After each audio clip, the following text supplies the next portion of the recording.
My name is May Hong.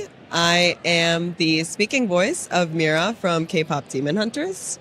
And this is Moana Nui podcast. Signing off. Happy fans. Do it with me. Happy fans. Happy hon.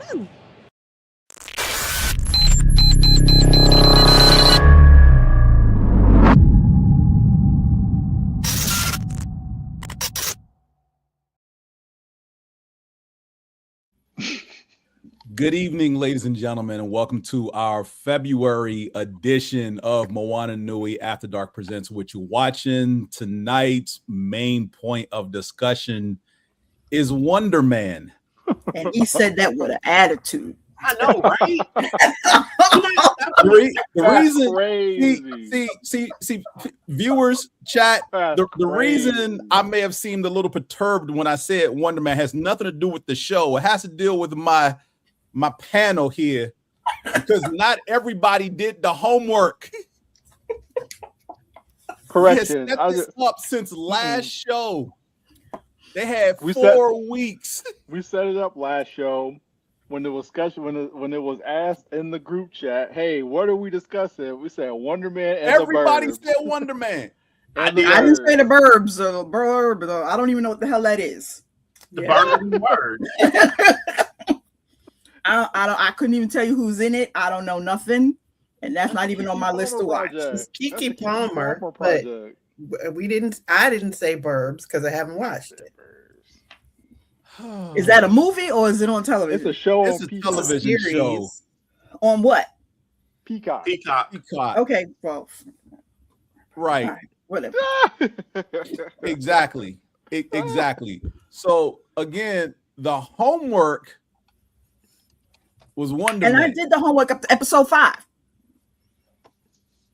So Simone gets an incomplete. Me and Teresa did the homework, and the two knuckleheads at the bottom fail. You know what? My score in this class is high enough that I can take a 0 and be okay. I'll be goodness. And he said that with his whole chest. He did say that with his whole chest. This ain't the first time I done had a high A in a class and missed an assignment and still got an A out the class come end of the semester. This ain't the first time. It's not gonna be the last. Oh my God. This is what I have to deal with. And again, you know what?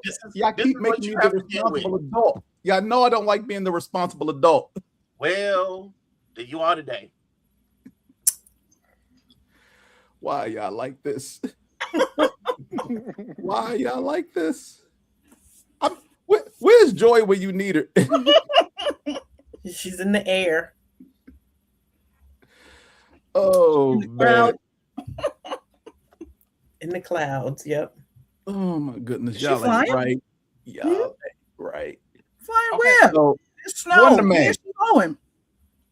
Wonderman, let's go ahead and get into it. Wonderman, starring Yahya Abdul-Mateen II and Ben Kingsley. I almost forgot this. I was about to call him Bing Crosby. Not quite. I know. Again, as always, this is your only warning. The only one. Apparently, that's for half the panel too. If you ain't seen it at this point, the show came out literally 5 weeks ago. You hadn't seen it by now. I don't know what to tell you. Fix your life. Watch it later.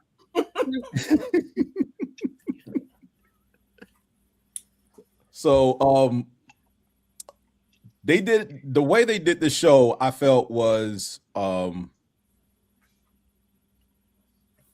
very needed. It was necessary. The way the show turned out, as far as the artistic direction, as far as how they told the story of Simon Williams, excuse me.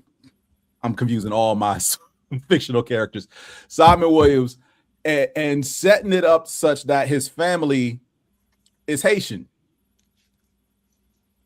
And that was a welcome turn for this character, because look, I'm sorry. If you are the type that's like, stop race bending my character, grow up. I'm the archetype of white dude doing something, pretty much all their backgrounds blend together, they're the same person. If the ethnicity of the character has nothing to do with the origin story, who gives a damn? That part. And this gave him some much needed depth, because I'm gonna be real. The only thing I know about Simon Williams from the comic books is he has a relationship with Wanda. He gets put in a coma for several years, and his brain is put in the Vision's body after they stop Vision from beating him up after he's sent in by Ultron. Yep. That's it. That's all. Those are the most interesting things about Simon Williams in comic books. Outside of that, I mean, his brother is the Grim Reaper, who's a villain that works for Hydra.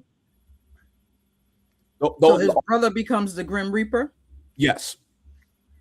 His brother is the Grim Reaper. And what comic book?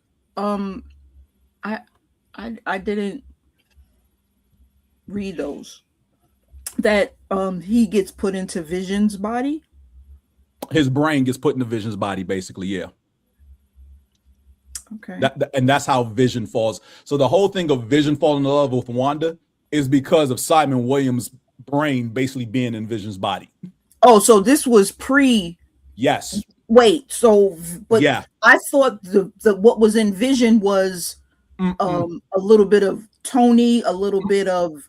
That's only from the MCU. That's the MCU. That's only the MCU. I'm talking like comic book continuity. In the comics, Vision is created by Ultron, and he's sent in to kill the Avengers. And Ultron is created by Hank Pym in the comics. In the comics. So Ultron creates Vision, sends him in to kill the Avengers. They stop him, but in the process, Simon Williams is badly injured. And because his physiology is so different and unique, they don't know how to save his life. They basically map his brain into Vision. And initially, Vision still acts normal as an android, but slowly what they put of Simon Williams into Vision manifests and alters his personality slightly. And that's when he starts falling in love with Wanda. Yeah. Okay. So that's all stuff that's in the comic books. For the purpose of the show, none of that matters. None of that matters. Thank you. No, I mean, but it's good to know the comic book version. That's how he fall in love with Wanda, and compared to the MCU version. Okay, I got it. He doesn't just fall in love with Wanda just because he's there. He falls in love with Wanda because Simon Williams' brain patterns is in him. Yeah, that's one of the things that I can say I enjoy the most about the MCU is how there's a hint of the comic book truth, but then they spin it and tell their own story. Yeah, very, very much so. If you did not binge this, or at least if you didn't watch the first 2 episodes back to back, you may have been a little off put, because I'm gonna be honest. The first episode, not a lot happens. It's pretty much world building. You see Simon Williams go to an audition. He bombs it beyond all reasonable. He can't just do the episode. Right. So let me set the stage here. He's basically going in to do a scene for what was it, American Horror Story or something like that. Mm-hmm. His character literally shows up for this one scene and dies. Mm-hmm. That's it. He says 2 lines. He's a fucking backstory. Why? And dies. So he decides of the 2 lines and this one scene that's probably going to last all of 20 seconds. He wants to method act it. And give this character a complete background and backstory and history and relationship with the character he's talking to in the scene. It's like, dude, you overthinking this. This is a bit role. Say your lines and get the hell on. Right. He basically rewrote the entire scene. They basically took the entire day to where the head of the show came down and was like, okay, you're fine. Thank you for your service. We don't need you anymore. Have a good night. That's a wrap, everybody. We're cutting the scene. Everybody go home. And now he's got to save face with his family and people around him, because it's like, I bombed this scene. Like I did it, and he knows he did it again because apparently this is a problem for him. Overthinking, overanalysis, paralysis by analysis, if you will. And it's cost him many a jobs to where his agent, and I love this woman because I'll get ready to say I love his agent. His agent, yo, she basically read to him like your big sister and your mama all rolled into one. Like you did it again, didn't you? Why I get a call from the studio saying that they just threw your scene out in American Horror Story? What the hell is wrong with you? And I felt nothing but love from her because she was doing it from a place of love because she wants him to do better. She wants him to succeed. She wants the best for him. But at the same time, it's like, dude, what is your problem? Like, get out of your own way. Teresa, what did you think about that? Exactly what you just said. I mean, she was the ultimate big sister, just trying her best to help him, but he wouldn't help himself. I can't remember the actress. I love her. She's a comedian. Yeah. And she's heavy set. I'm trying to look her up, but I'm like, I can't even try and picture. Jackson. Nope. No. It's not her. I had never seen her in anything she's else. Is she on Prime? She has a show on Prime. And it just reminds me of her when I see that Ex-Mayo. Ex-Mayo is the actress's name. The character's name is Janelle Jackson. Yeah, but the actress name is Ex-Mayo. The comedian that I'm talking about, the comedian, I'm trying to look her up and see. Ex-Mayo. It's not. No, that's not her. She reminds her of someone else. Oh, someone else. Okay. But no, this actress, you saw her. You might know her most from what was the movie? Was it The Blackening? Yes. Yeah, she was in The Blackening. She was in The Blackening? Yes. Yeah, she's hilarious in that. She was in The Blackening. Matter of fact, she is the dude with the glasses when he goes to the convenience store. She's the one that drives up, meets him there, and gives him a ride to the cabin. Okay. And she can swim. That's like the plot twist in the Yes. Oh, it's so good. That movie's so good. So yeah, she's in The Blackening because I was like, I know I recognize her, but yeah, that's where she's from. But yeah. So Simon bombs this audition and then runs into Trevor Slattery. We all know Trevor. Trevor's, hanging around in a movie theater, knowing somehow the same theater that Simon goes to clear his head, and they bond and everything. And Trevor's actually kind of refreshed that Simon approaches him not from the aspect of, hey, aren't you the Mandarin? But I remember you in yada yada yada film from back in da da da da, and I remember seeing your stage play of this and seeing you on stage doing that and other things. And Trevor's kind of taken aback, like, oh, this is different. Someone knows me for something other than the Mandarin. This is cool. Mm-hmm. And that's the beginning of their friendship starting because they bond over the craft of acting. And along the way, it's Trevor who pretty much tells him, like, hey, you're overthinking it. Like, I get where you're coming from. I understand what your approach is. But for certain roles, you don't need to be on 12. Right. Like, you can bring it down to a 6. Mm-hmm. You gotta get in there first. A role with 2 scenes and then you die. It's not that serious. You gotta get that one behind you and then work up to the point where you're being method and you're giving the backstory and all this kind of stuff. You're shooting yourself in the foot before you even start running. That part. And come to find out, a movie that Simon used to watch with his dad, Wonderman, is being remade. Go figure, the era in which we live in. Talk about art imitating life. So they're remaking a film that he grew up watching with his dad, and that's how, he bonded over this character. And now he's bonding with Trevor about it because he hears about that they're remaking Wonderman. It's like, yo, how did I not know about this? And so now she calls this agent back up. She's like, I'll do what I can, but don't call me again today or I'm not going to help you. And then he basically calls the studio that's holding the auditions and forces his way in by pretending to be his agent's assistant. Which was hilarious. He pretended to be his agent. Oh, okay. Yeah. That's right, because he did try to mimic her voice. Mm-hmm. Attitude and all. So yeah, he pretended to be his own agent to get himself an audition for Wonderman.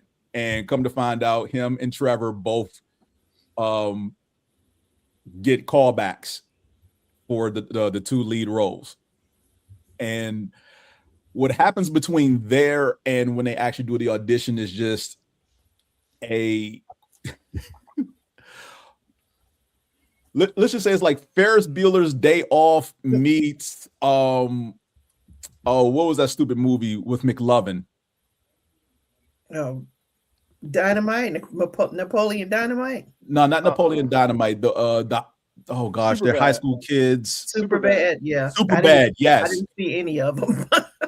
And that's perfectly fine because you didn't miss anything, because that like if you've seen Superbad, like that the shenanigans they get into trying to get from, all right, we got these fake IDs, we're gonna buy some beer, we're gonna go to this party. That's basically what took place from we got the second call back to the audition, because all this chaos erupts in that Simon actually has powers. He knows he has powers, but he's trying to hide them. And Furious, you'll appreciate this. Much like Scott Summers, he never really used them. So there's like a buildup of energy that he has to explode and release every now and then. Right. So at one point, him and Trevor are like in a bar, and Trevor excuses himself, goes into the alley because we later find out Trevor's working for damage control. And some thugs that Trevor owes money to hits him up in the alley, and Simon sees it and uses his powers to beat up the thugs. Unfortunately, gets caught by some dude on the GoPro. Okay, wait, that one jumped. That was like 4. You forgot the one where they explain why he can't be a superhero. That he has to sign. It's not that he can't be a superhero. It's that he has powers and he shouldn't be in. Right, and he has to sign something saying that you're not a superhero. Right, that you don't have powers. Crazy superhero where doorman. Something happened and you're able to run through him, or so Hollywood has said this thing that if you have powers, you can't be an actor at all. Zero exceptions, because a dude who was a bouncer, became friends with Jonah Hill, who plays himself. Jonah Hill plays himself, and they start hanging out, and dude gets powers, and they start calling him Doorman. It's Josh Gad, not Jonah Hill. Oh, sorry, Josh Gad. He looks like Jonah Hill. Josh Gad, sorry. So Josh Gad's playing himself, becomes friends with this Doorman, because that's the name they give him, Doorman, because he can create portals. If you jump in his stomach, you can either pass through the wall he's standing against or get teleported somewhere else, as long as he's thinking about the location. Problem is, they're shooting the movie. He's drunk because it's a sequel, and his career pretty much, his 15 minutes of fame wore out, and he got used to the fame and the money, and everything petered off. So Josh Gad comes back and is like, hey, we're doing a sequel to the first movie we did. It's like, all right, cool. They're shooting the scene. But his powers were running out. It wasn't that he was drunk. His powers were fading. No, they weren't. No, yeah, it was because he was drunk. It was because he was drunk. Yeah. He wasn't losing his powers. Yeah. He was drunk. It's the pressures of Hollywood and trying to stay on top and everything made him start drinking, and he was drunk when they called to offer him the sequel, and he was like, yeah, I'll do it, even though he wasn't really in the physical or mental state to actually do it. And he had an episode when he was being the door, and the outdoor didn't open for Josh Gad. So now Josh Gad is MIA. He threw him up, right? Missing. He threw up. I thought he threw him up. No, he's gone. Josh Gad Nobody knows where he is. Mm-hmm. They basically declare him dead, but I mean, I think he's just in limbo. You know, he can't get back out through the portal. Whatever the space is in between, yeah, you know, going through him and coming out, whatever that space is, like, think of it as like where Nightcrawler goes, but it's an empty void instead of just a demon realm. And that's probably where Josh Gad is, because there's no body. Now, yes, he did throw up, but that was just because he was drunk off his ass. Right.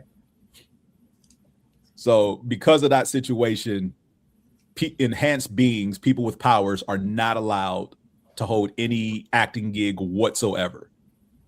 And Simon's trying to hide the fact that he has powers. Again, but his situation is more akin to, I would say, Cyclops as a kid. Never really used them, or they were always suppressed. Now that he's an adult, he has no control really. So when he hits a breaking his house point, down when he was younger. Mm-hmm. Well, not burn his house down, set the kitchen on fire. Well, which burned the house down? Or, no, because the house is still there. Oh, okay. So they just got a new kitchen. Yeah, they had to redo the kitchen because of it. So no, the house is still standing because they go back to visit later for his mom's birthday. And his brother's a dick. Yes, well, yes, again, his brother is the Grim Reaper. And the Grim Reaper is a dick. Is he gonna be that in this show? No, he doesn't become, his brother does not become the villain Grim Reaper. But if you know the lore of Simon Williams, you know his brother is a out and out villain. Okay, well, he's playing that. Yeah, well, yes, he is, because so the dynamic here is, for those who have siblings, if it's a trope they normally do in shows where one sibling is the responsible one, goes to school, gets a degree, may start a business or become established in their field to where they can provide for the family, and the other sibling is into the arts.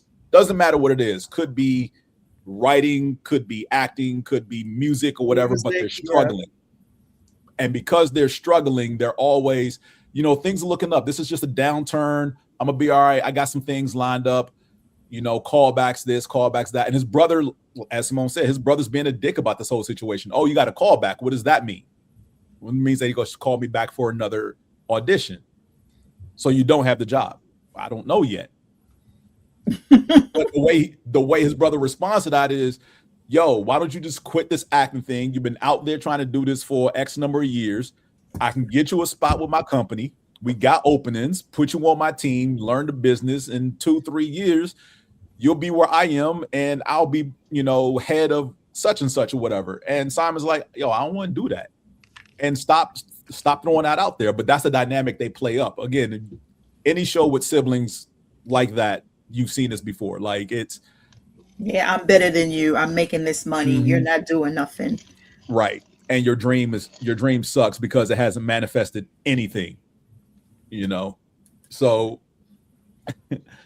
along the way, Simon, aside from the chasing down the kid who had the GoPro of Simon using his powers, he punches a hole in his wall, or basically shatters his wall to the point of where it looks like it's going to crumble. What else did he do? He did something else with his powers where they blew up, because they blew up twice before the end. At the house, he destroyed the counter when he was at his mother's birthday. Counter in the kitchen. That's right. And then he had a fever dream in which he thought he killed one of the actors doing the callback. So the 2 times his powers actually manifest, he punches a hole, shatters his wall, because and destroys. Oh yes, you were talking about when he had that dream. That was a dream. Destroyed the wall. Destroyed the wall and his mother's counter in her kitchen. Like, he literally destroyed the island because his brother, again, your dream sucks. Right.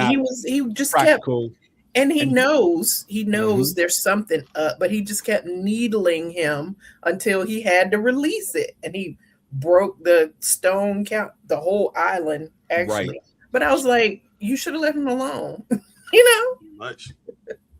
You should, but again, those of us with siblings already know your sibling will never leave you alone. Once they find something to needle you with, they're going to keep doing it until they provoke you to a reaction. I have a sibling. Mm-hmm. As do I.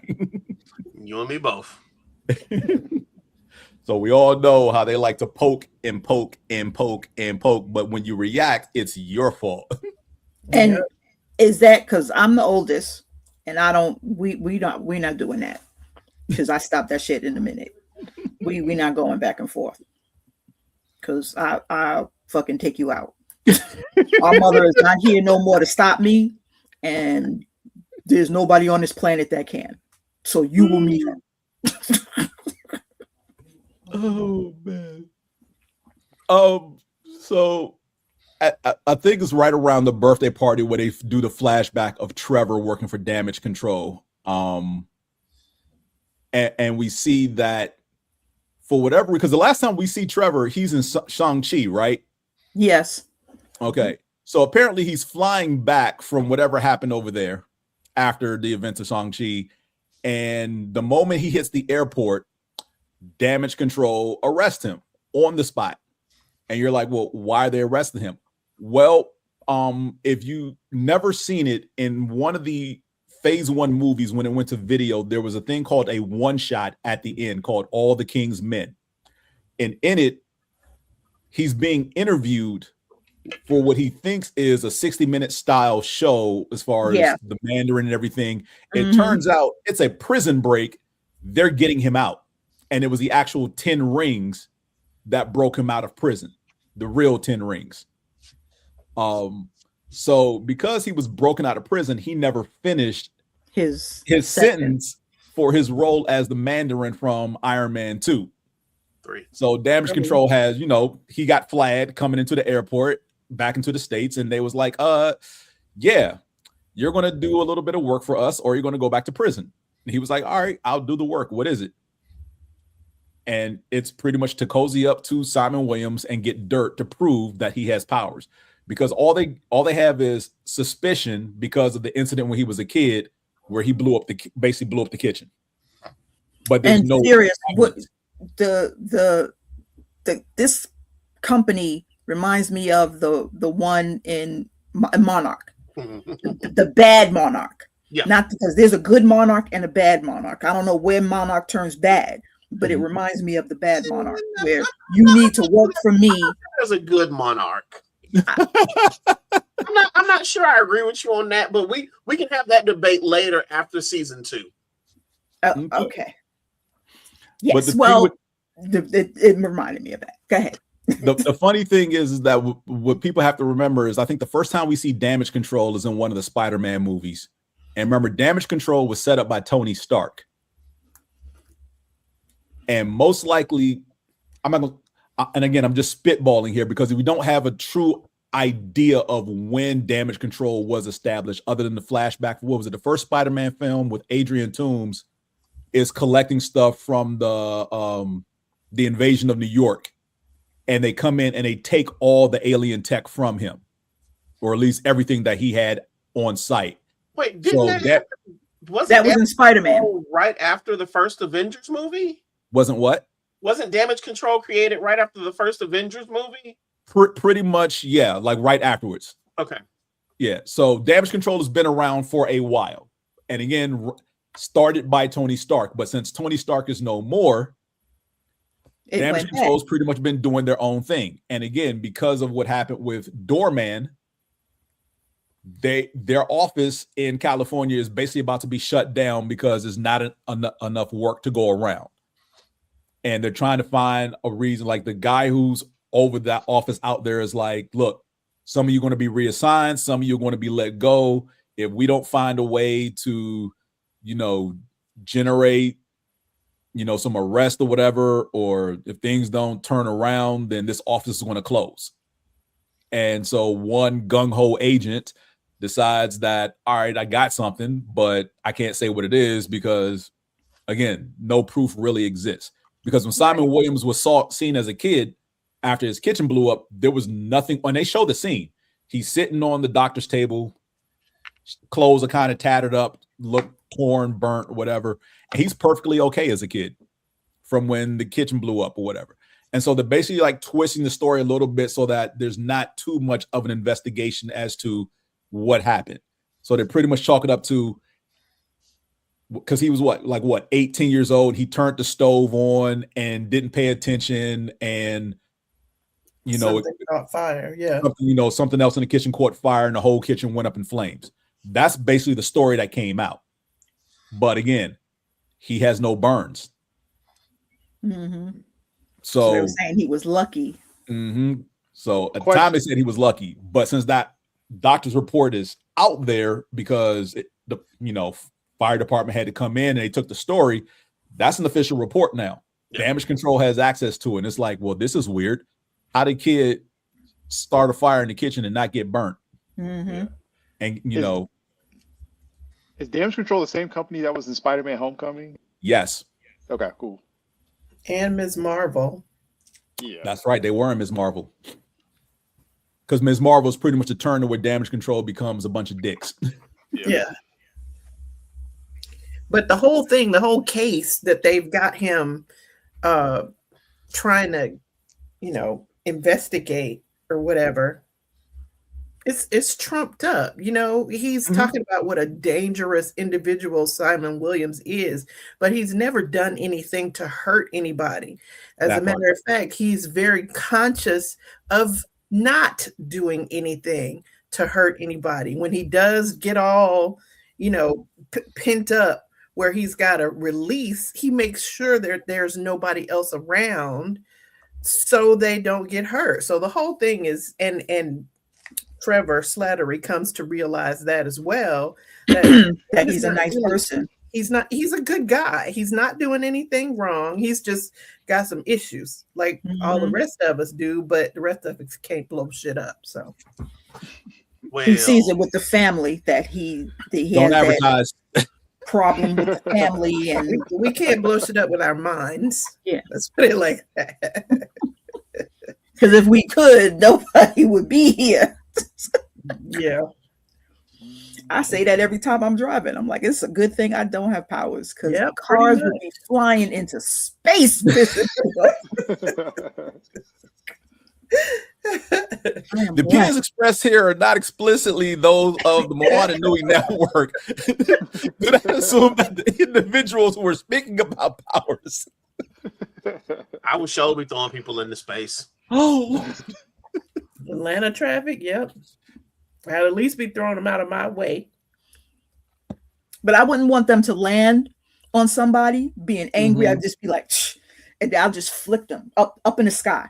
Where I don't want them coming back down. They just go up and they just stay up and they just float out into space. What was that? Now, if they come back in and they coming in as a meteor and they burn up in the atmosphere, at that point, then they're dead. So it's out of our hands. I mean, hell, they may burn up on the way out.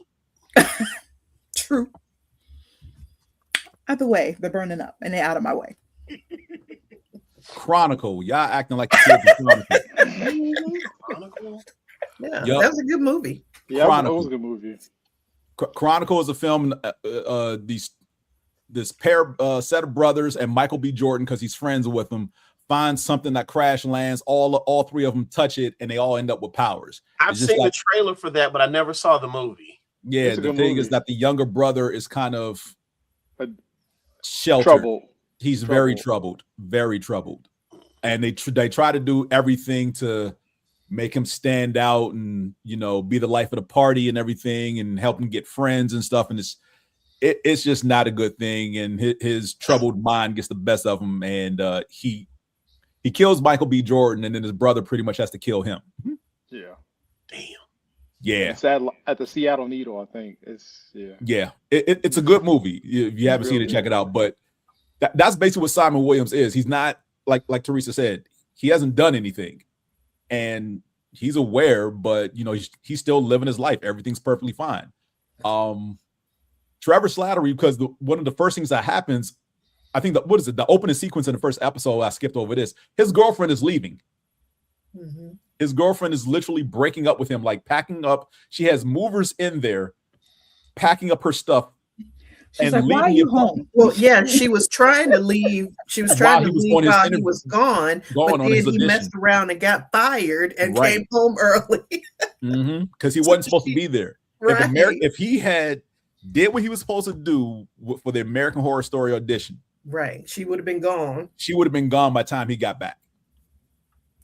But because he effed around and found out, he got home as the movers were walking out with her stuff, and she was like, "We knew this wasn't going to work." Right. And what peace out. Doing here? So,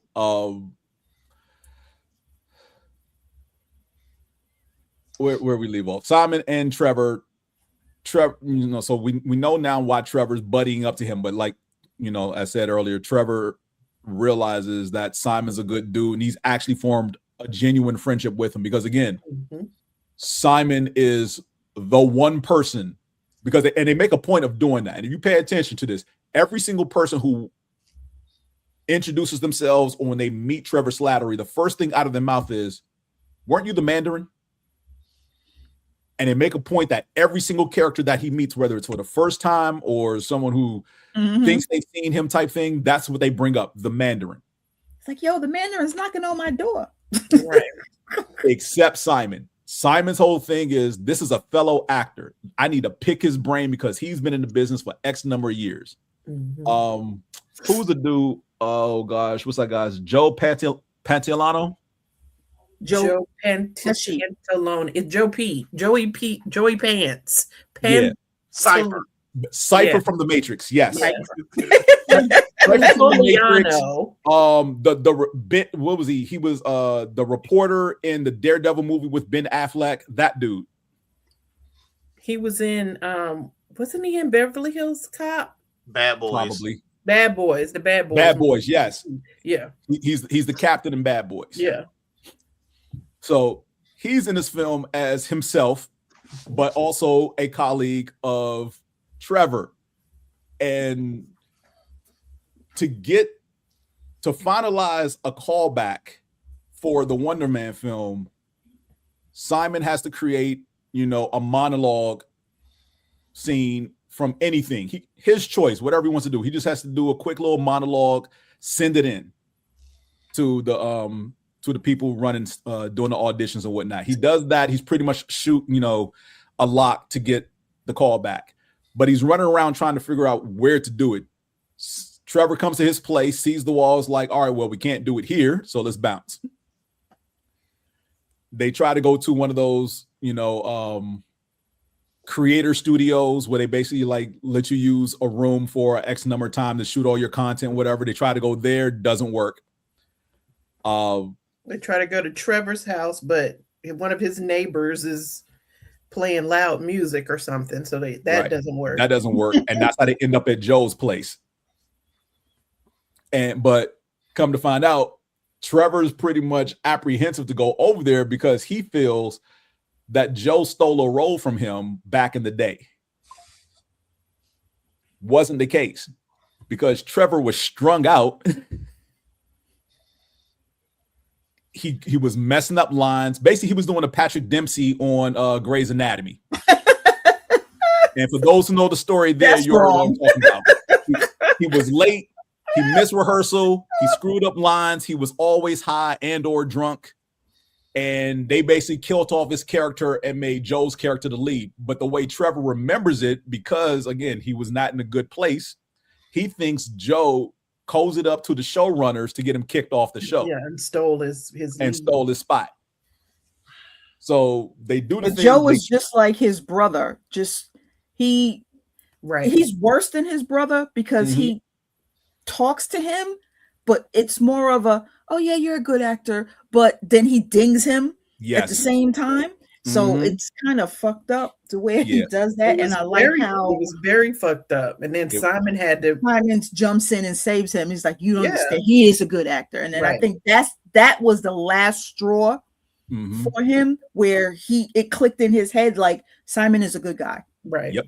That I think that was the switch where he's no longer gonna do for them. Gonna help Simon. Because at that point he was just like, because they pull off somewhere to look, one of those scenes they always show in like LA where you drive up a cliffside or whatever and you can see the whole city from below, from above or whatnot. And Trevor's like, give me a few minutes. I got to take a whiz. And as he's walking out, he pulls out all the microchips on him that was supposed to be in listening devices, and he snaps them and tosses them to the ground.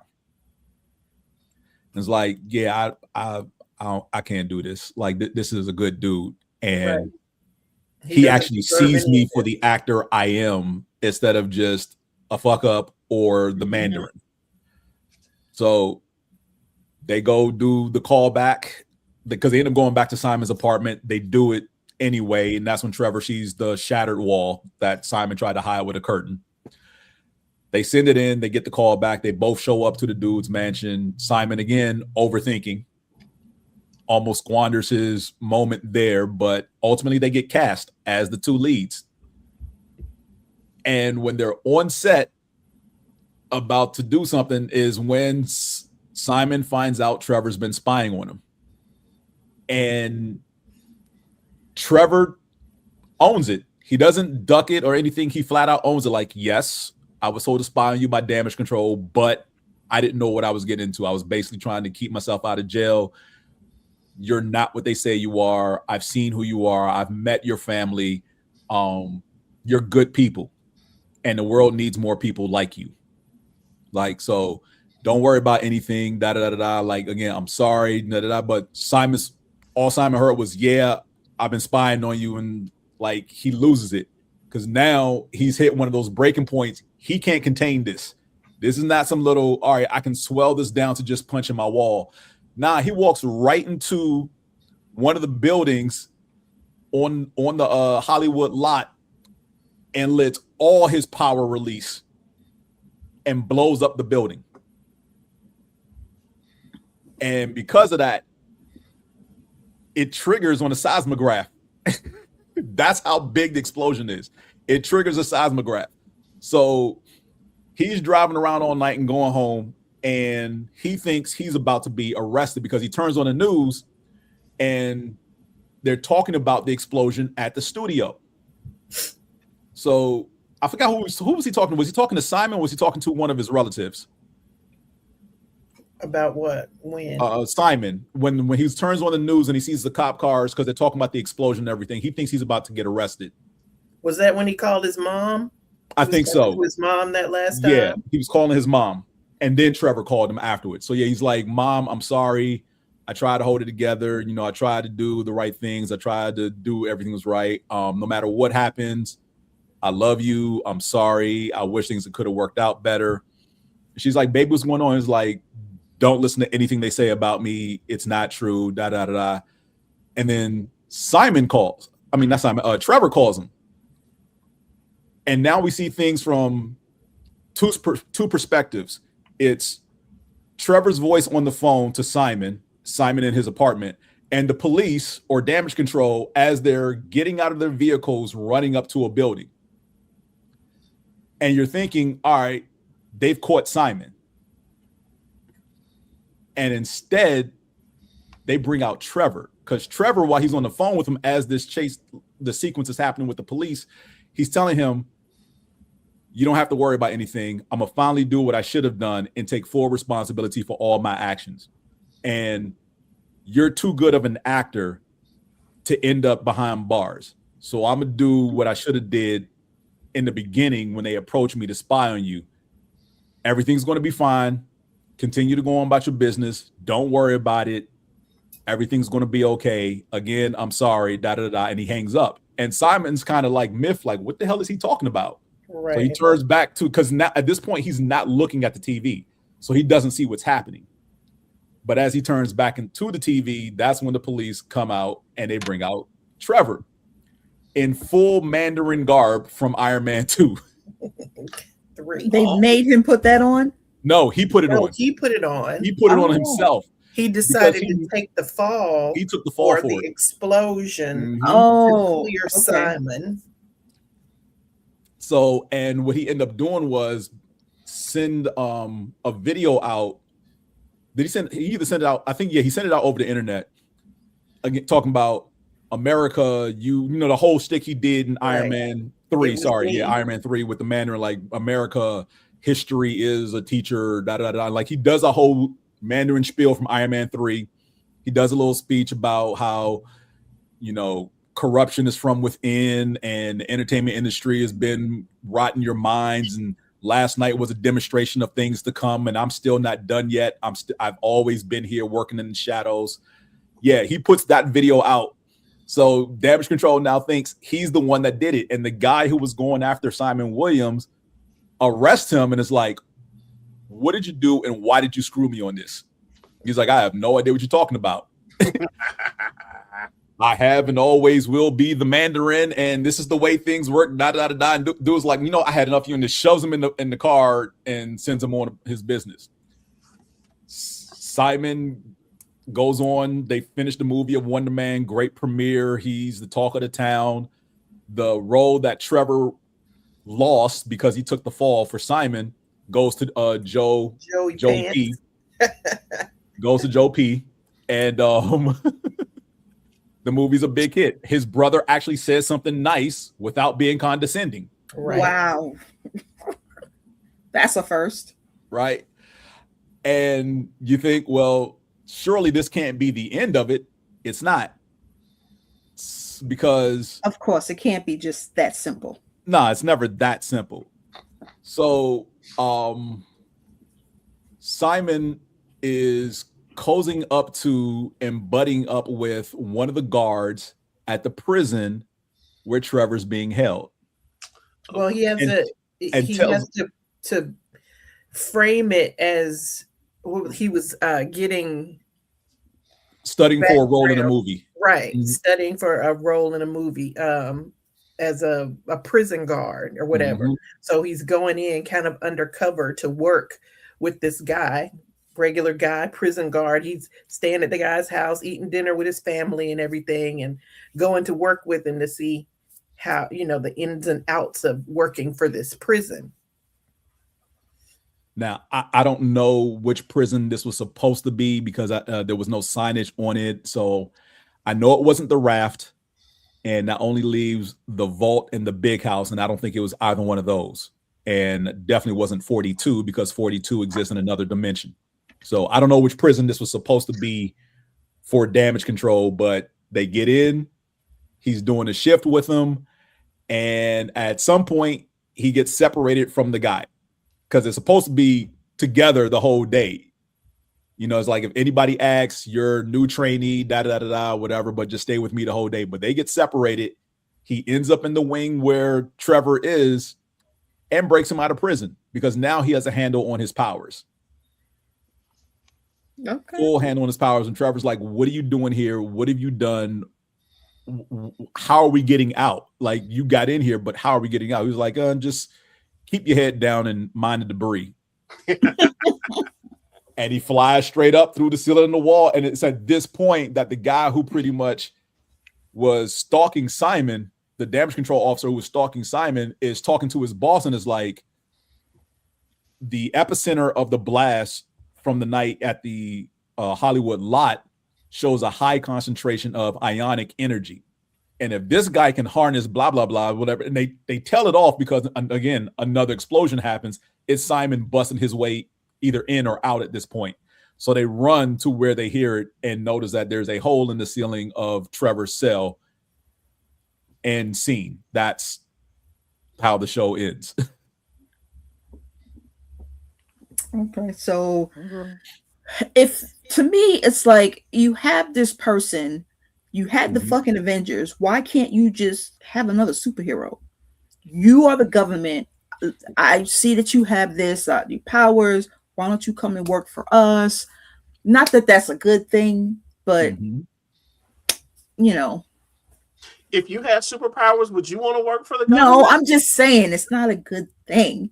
You just want to, hopefully you would get somebody who is a legitimate, not if it was the Obama, yes, I would. No, because I was trying my damnedest to finish. Even if it was Obama, I wouldn't work for the government. I would. I was trying my damnedest to work for the Obama administration. As cool as he is, and as normalized as they would do their jobs respectfully and the right way, I don't care what regime is running the government. If I had powers and I was doing my due diligence to do good for all, I would never, ever work for the government. Because the government, no matter who's running the government, there's always a shadow side that's doing some underhanded ish that you will never know about. And their thing is, because they'll be doing two things. On the one hand, they'll be like, yes, you're working with us. You're an agent of us. You're working with or for us. We're helping you do your good fight or whatever. On the other hand, they're studying you, your strengths, your weaknesses, just in case you go rogue. Now, if they present me with an offer where my job is to eliminate targets that they can't otherwise eliminate, I might consider it. Like the Suicide Squad? No, because I don't want to work for the government as like the Suicide Squad, because the Suicide Squad is pretty much you either do this or you die, and the die part isn't when you get back you die. It's wherever you are, we can remote detonate a bomb at the base of your skull. Oh, so you want to be like doing wet work like Sabretooth and Wolverine were doing. More like the Thing in the Michael B. Jordan Fantastic Four movie. Okay, yeah, I got you. Okay, that was even still, they were still working on the ways to bring down the Thing, because every time he went out on the mission, it's did y'all see what he did? How are we supposed to stop that if he decides to like screw us? That's a fair point. Because again, that's the dichotomy you have to deal with working for the government. On the surface, everything's hunky-dory. What you don't know is, or what you should be aware of is, they're trying to find ways to neutralize you if you ever A, figure out they're doing shady-ish, or B, you turn against them. But see, I guess I live in a world, quote unquote, where even if I don't do it, they're going to be trying to figure that out anyway. My thing is, why give them the ammunition by working for them? Because if you're there, they're just more closely to you, so they can get all the dirt on how to take you down. As opposed to, if I'm not near you, it's harder for you to get this information on me, because now all you have is eyewitness testament or the aftermath of a scene that I've cleaned up. This is true. But when you're working for them, it's, hey, can you go see our scientists? They got some new tech gear for you. And as you're walking there, you could walk through X number of scanners that take your biometrics and whatnot, measure your stress ability, how does, purposely stress you out to see how your abilities manifest or whatever. No. Never work for the government. Never give them the ammunition at all. But no, all in all, I thought this is 8 episodes, the half-hour episodes. I thought it was a great show. Again, this is delayed from, we don't know how many years or months. I'm going with years that it sat on a shelf, because we don't know the time frame in which this movie takes place, because nothing is alluded to the outside world. Right. Are they aware? They are aware that yes, there are enhanced beings out there. I think they do mention like some of the Avengers events or some of the Avengers by name, but because this is so contained in the sphere of the Hollywood life of an actor or struggling actor trying to get a gig, everything outside of that kind of just like is background noise. So they don't really focus on it too much. It's just, when's the next gig coming up? What is your process for acting? Like very just actor centric as far as the process of, here's the audition to getting the role and everything in between. So, but you haven't seen it, now you know, go check it out. It's a quick watch. If you're binging, 3-ish hours to binge. Okay. Yeah, I'm hoping that they don't cancel this. No, this is a one and done. I don't think there's, the only way this is another season is if this character shows up in something on the big screen to further the story. But I don't see this getting a second season. It's going to end just like that? Mm-hmm. Well, think about this. Remember, we knew from the trailers, if you want to call them, back in November, that Ben Kingsley was going to be in it as Trevor Slattery, because of everything they put out there was pretty much just vignettes between either the two of them talking about the acting process, or just Ben Kingsley in his Trevor Slattery role, talking about where he's been, what he's been up to, different things that he's done or whatnot. That's what Marvel put out as far as the social media advertisement for this show.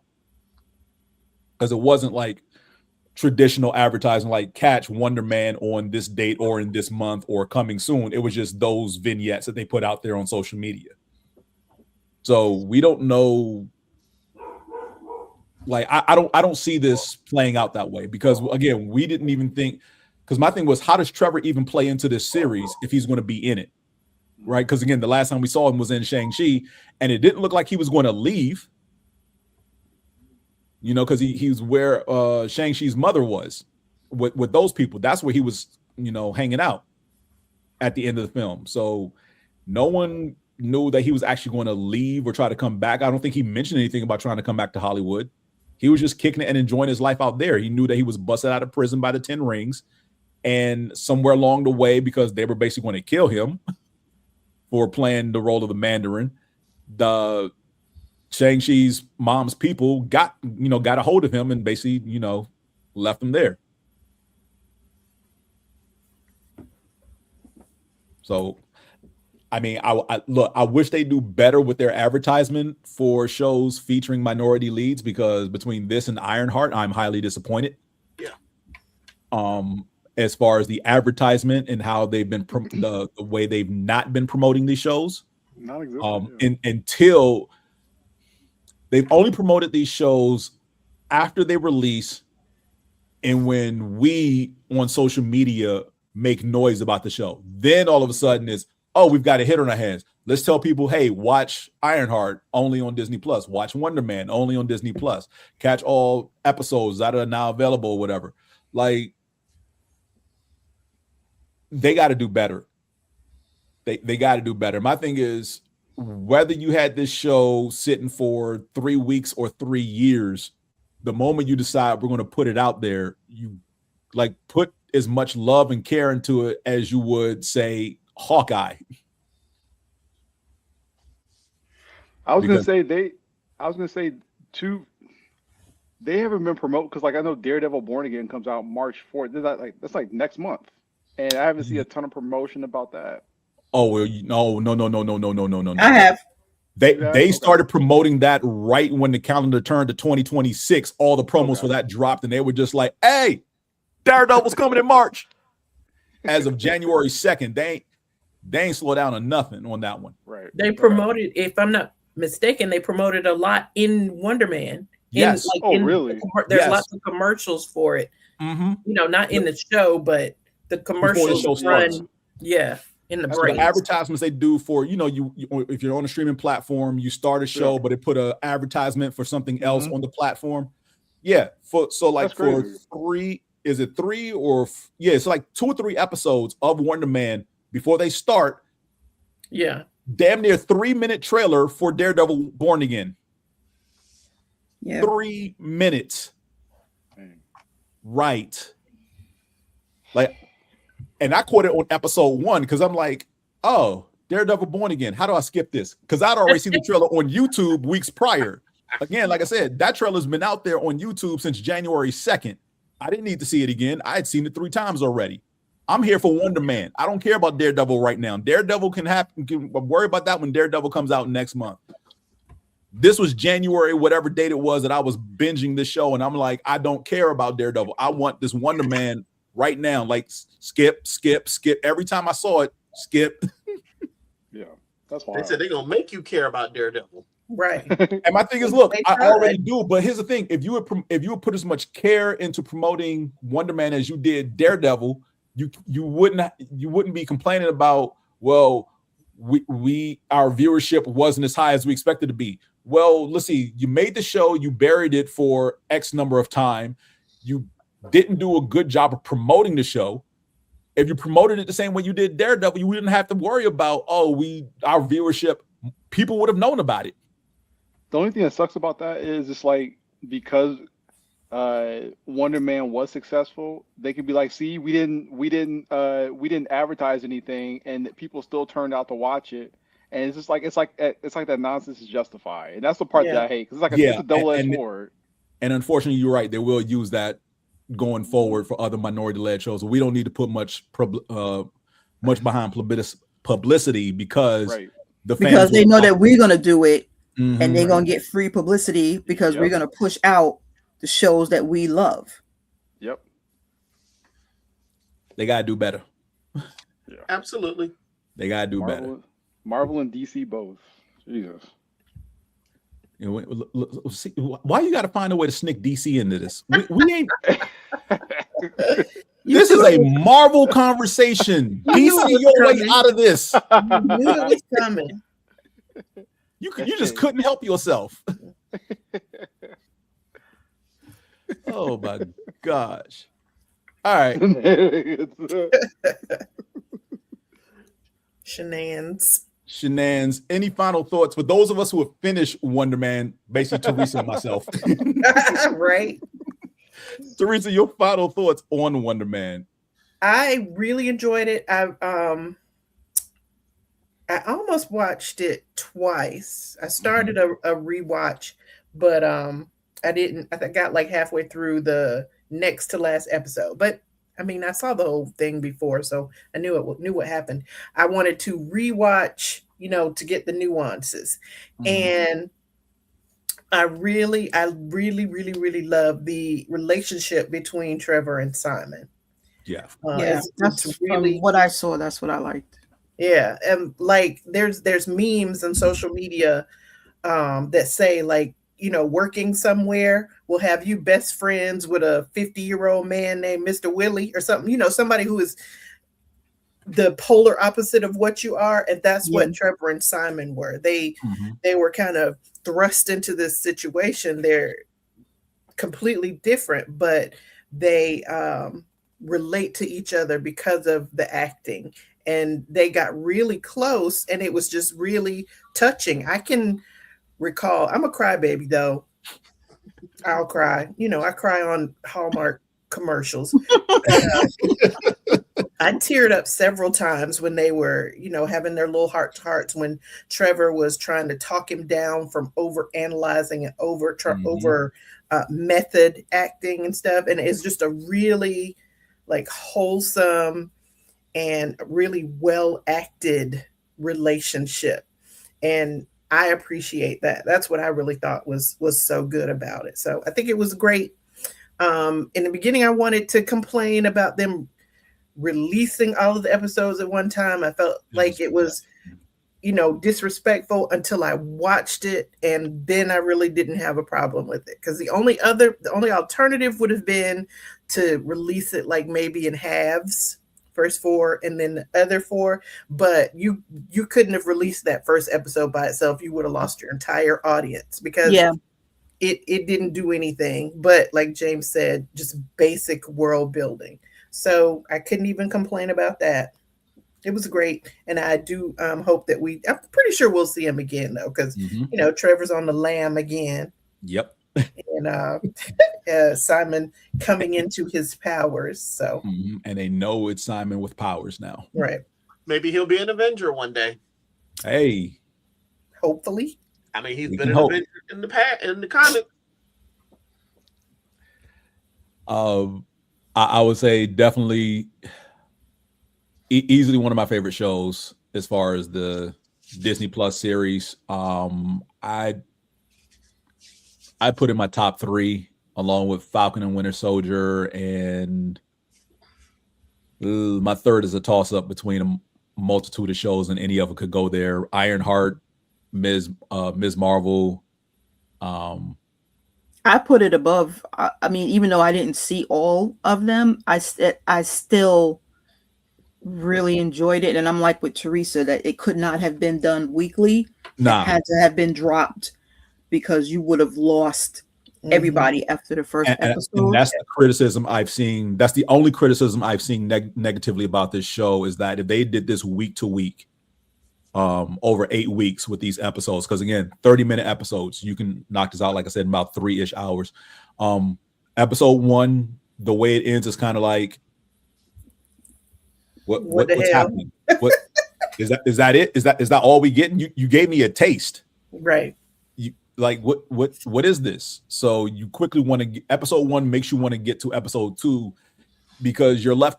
I'm not gonna say you're left hanging, more so wanting. But you still don't know. Yeah, you still don't know what's going on. Yeah, but you have no. It doesn't really tell you anything. It's like, here's Simon Williams. Okay, and why should we care about Simon Williams? Right, that type of thing. As opposed to say like Ironheart, which is week to week, and I think those are still half-hour episodes, but the way they told that story, and again, I'm not trying to pit them against each other. I'm just saying that the difference is that we already knew who Riri Williams was from Black Panther 2. So there wasn't too much building of her character that had to go in. It's like, hey, y'all remember this young lady from MIT?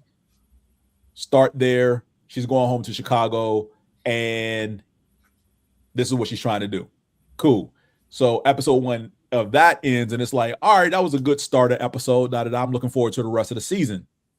And that was cool week to week, or however they did what they did. Riri show in halves, didn't they? Like the first some half episodes, or was it week to week? They dropped them. I think it was in bundles. Yeah, okay, so either 2 at a time, or the first 4 and then the second 4, or something like that, or 2 at a. I think they did a few and then a few more. A few and a few more, yeah. So they dropped them multiples per week. This they couldn't have done that with. They couldn't have done that with Wonderman. But I'm glad they did drop all 8 episodes at once. That was good.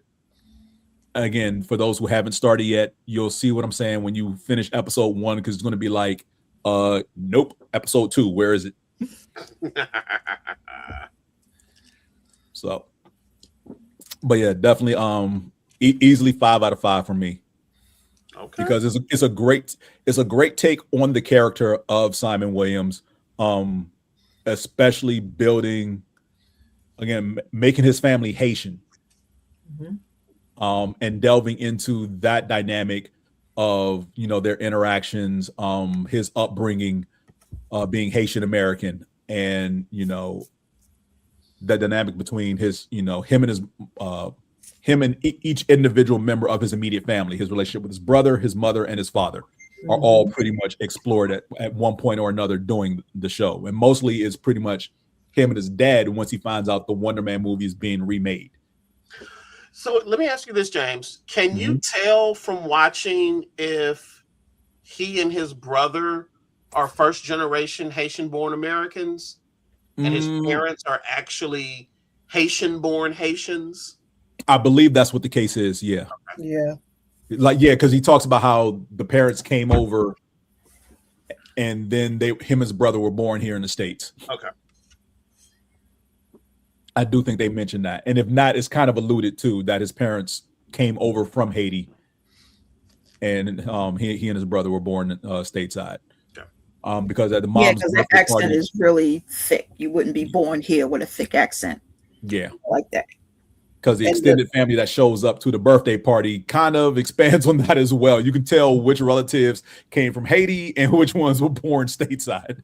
And the boys, too. You meet the boys when they're younger. Yeah. Because, like, when he set the kitchen on fire, the brother was a little bit older, and they never have accents. So, if they weren't born here, they were babies here, and, all of their schooling was here because they have no accents. Right. But that's all I got for Wonderman. Definitely check it out. Absolutely. For other things, as I put up earlier, your shenanigans. And again, we're going to talk about stuff that's been out for a minute. So again, your only warning. We're going to let Kyle go because he has seen the Burbs, but no spoilers, Kyle, because the Burbs just came out. Okay. No spoilers. I will not spoil it. I will just say so. We our household decided to watch the original movie, The Burbs. Okay. With Tom Hanks and Carrie Fisher. Yeah. Before watching the show, so just to get a precursor and a refresher as far as what the whole show would be about. Movie was pretty good. Movie was decent. It was dated, but it was still pretty good. I will say the first episode, first 15 minutes, microaggressions out the wazoo. I was just like, what are we in for? Because, to live in the suburbs, especially as a person of color, you will more than likely experience microaggressions out the wazoo. And yeah, I was just like triggered. First 15 minutes, it was nonstop. But getting into the series is, I believe, 8 episodes. Okay. Very, very good writing, and not because you go into it having certain expectations, having an idea of what you think is going on, and it throws you for a loop, like middle of the series. It's really good, and the reception that they've gotten has been very positive, and the way it ends, they're more than likely going to get another season, more than likely. So I thought it was excellent. I thought it was really, really good. Yeah, Keke Palmer did her thing on this one. Cool, for sure. All right. I don't know if anybody started them yet, but seasons 2 of Paradise and Cross have started. Okay. Again, not going to talk about them till they're done with each season. I will say this about Cross. The opening sequence of season 2 of Cross is very poignant for what's currently in the news with a certain administration. Now, I can't even remember what happened. Has something to do with PDF files, and that's all I'll say. Okay. And that is the opening sequence of Cross season 2. That is all I'm going to say. But other than that, I think episode 5 is this week. 5, yeah. I believe. I haven't watched it yet, but so far what I'm seeing of this season, very good, very well done. Advancing the story.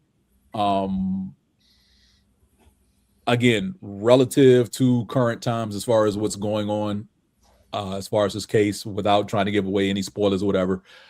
If you loved season 1, season 2 picks up with the same intensity, same rabbit hole of everything going on in his life. And I like how they're keeping, again, there's the overarching thing that he's working towards, and there's a lot of little things that kind of need his attention as well. And the way they do the balancing act of where his attention goes when necessary is again, season 1 was any indication. I have no complaints so far. Season 2, Paradise season 2, I have not yet started. Just started like yesterday, didn't it? But the first 3 episodes are up. Oh, it was 3? Yeah, 3, okay. Yeah, they started. Was it yesterday? I thought it was last week that Paradise started. No, it was this week. This week? Okay. Yeah, but they came back with the first 3 episodes of season 2 for Paradise. And if you forgot how season 1 ended, Sterling K. Brown's character pretty much left the bunker and is going up to the surface. And from what it looks like, season 2 is strictly him navigating the surface world after the attack. So we may actually learn, 1, what the attack was, and 2, how the people who survived it are navigating life up on the surface. So, well, I want to say about Cross before we move on. It's good, but I'm tired of all the women. I'm tired of everybody but Nana Mama. I could understand that. I'm not tired of the woman he was dating in season 1. I am. I'm gonna tell you why I'm not tired of her, because he did that to himself. He did. Okay, and that's all I'll say, because the signs were there for him to have a degree in psychology. Yeah, he did. He messed that up. He did mess that up. But the signs were there. Like, he read it one way and it was the total opposite. And it's like, bruh, I can see that she don't want. What are you seeing? But for her to still, and I get why, because they don't have, there's nobody else who can go pick up the kids, all this babysit the kids and all that kind of stuff. But you need to, because if y'all are no longer in a relationship, then she doesn't still need to have that much of a relationship with the kids. Mm-hmm. And it's getting on my nerves. And for her to always be arguing, but when we were together, I got such a bond with the kids. I'm so close to the kids. And I'm like, but you're not in a relationship anymore. You need to go away. Right. Like how long? Because you make it sound like y'all were dating 3 years or something like that. Right. Which is crazy because the wife has been dead. He's been widowed for like what, almost 4 or 5 at this point. Like several. Yeah, the wife has been dead several years, but not like a decade or something. Like the kids still remember when their mom died. Right. They still remit. Well, Jenny, she's starting to forget her a little bit, I think. A little bit, yeah, because she was younger. Right. Of the age that she was, but the son still remembers mom. Right. Like it wasn't that long ago. And then she came into the picture. So my thing is a year or two, you bonded with the kids. But my thing is, if you don't want to date him, you need to respect that and move on. Right. Those aren't your kids. They're not your kids. And I get it. You're the babysitter at this point. Yeah, but you still want to be friends. Understand how this affects him, because it is kind of confusing. Because to the kids. For the kids, yes, because these aren't teenagers. Right.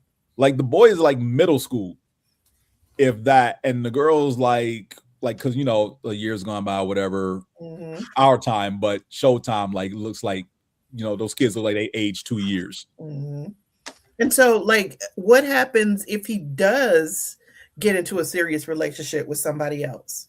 Are you still going to be picking up the kids? Funny you mention that. No, I don't even want to discuss that. Well, I spoiler, it's going to happen. It's going. If you've watched the trailers for after every episode for the next one, it's going to happen. I don't like it. I'm not a fan of it. I'm gonna watch it play out, but it's going to just brace yourself. It's going to happen. I mean, when you break up with somebody, you're supposed to break up with the whole family. Right. Supposed to, but it's hard, especially when you're close to the kids. It's hard. But again, in this case, if she does actually walk away, there's no drama in that aspect of his life. And this is a drama series. As much of a crime drama, it's a crime drama, but the second word in that is drama. Yeah, it's real damn dramatic too. So again, know what you're watching. If the common sense thing would be like, yeah, kick it to the curb. We don't need her anymore. But then where's the drama for that part of his life? Because every part of his life needs drama. Well, does it need it? That's pretty much how the story is driven. For TV, it does. For TV, yes. In real life. In real life, we don't want that much drama. Cut ties, push you off the cliff. Let's go. Move on with my life. Happy day. But nah, for the viewing audience, stick around for BS and shenanigans because drama. And I also don't like the relationship between John and his little girlfriend. Now he's dating the activist. They're always arguing. Mm-hmm. They always make up, but I don't like. It's like they make her seem so argumentative. Yeah, and antagonize. Like they can't just have a calm conversation. It's always an argument, and I don't like the way that makes this Black woman look. Well, one argument was definitely his fault because he put his foot in his mouth and he should have just shut up. Yeah, but still, like when they were in the car and just arguing, and then the argument leads to, it wasn't even really makeup sex. It was just like the end of the argument sex. I'm like, why? Oh man, it's just annoying. All the women are annoying, but Nana Mama and the little girl. Oh gosh. Simone, what you been watching lately? I just see here that Furies. Did y'all watch that before? The new season is coming out. I don't know what that is. It's women. Women assassin. You're born as an assassin and you work for some agency. It's a good show. It looks like there's season 2 is coming out. It's on Netflix. Okay. It's something that you need to watch. You would like it, Teresa. You would like it. Oh, okay. It's definitely good because I love anything with women who are kicking ass and fucking assassins. So as long as they're not annoying, I'm good. That one is good. His and Hers. I've just finished that. Did y'all watch that? No. Okay, that is good. I'm not going to spoil it. Why not? But no, I'm not going to spoil it because I want y'all to figure. I love whodunits. Gotcha. I love sitting there figuring out who did it, and I learned from watching Stephen King. It is even Sherlock Holmes. It is the person you least expect. That's who the killer is. Okay. So it's a crippling old woman sitting in the corner. That's the killer. It's whoever it is that you least expect is going to be it. Okay. And I was telling this to Teresa. So when my husband and I was watching it, I said who the person was, but I said it for the wrong reasons. It turned out to be that person, but it was when we got to the end, it was a big ass twist as to why it was this person. And I was like, holy hell. It's a good show. What if it's actually it will have you thinking who killed who and why, and it's like you need to put the pieces together. And I love when I'm watching a show and it makes me think. I love watching a show that makes me think. So did you watch the last Knives Out movie? The third I watched Knives Out, but I didn't like that. It didn't capture me. Okay. Because that was a comedy type of. It does have comedic elements, yes. Yeah, I didn't. To me, that was more like a, what's that? The butler did the kitchen Clue? did it with the Clue. Clue. No, it's not that comedic. It wasn't enough. This was a who did it drama that I liked. Even what's that one? It's here because I was watching it. The Residents. That one is funny, but that one is more. It's not as funny, but she's funny as hell. I like her, and I didn't know that she's an opera singer. That took me to a whole nother level. Okay. Furious, what you been looking at? So before I go into what I have been watching, I'm going to say this. If any of you are fans of the Interview with the Vampire movie, you need to be watching the Interview with the Vampire series. It's so good. We have had 2 seasons.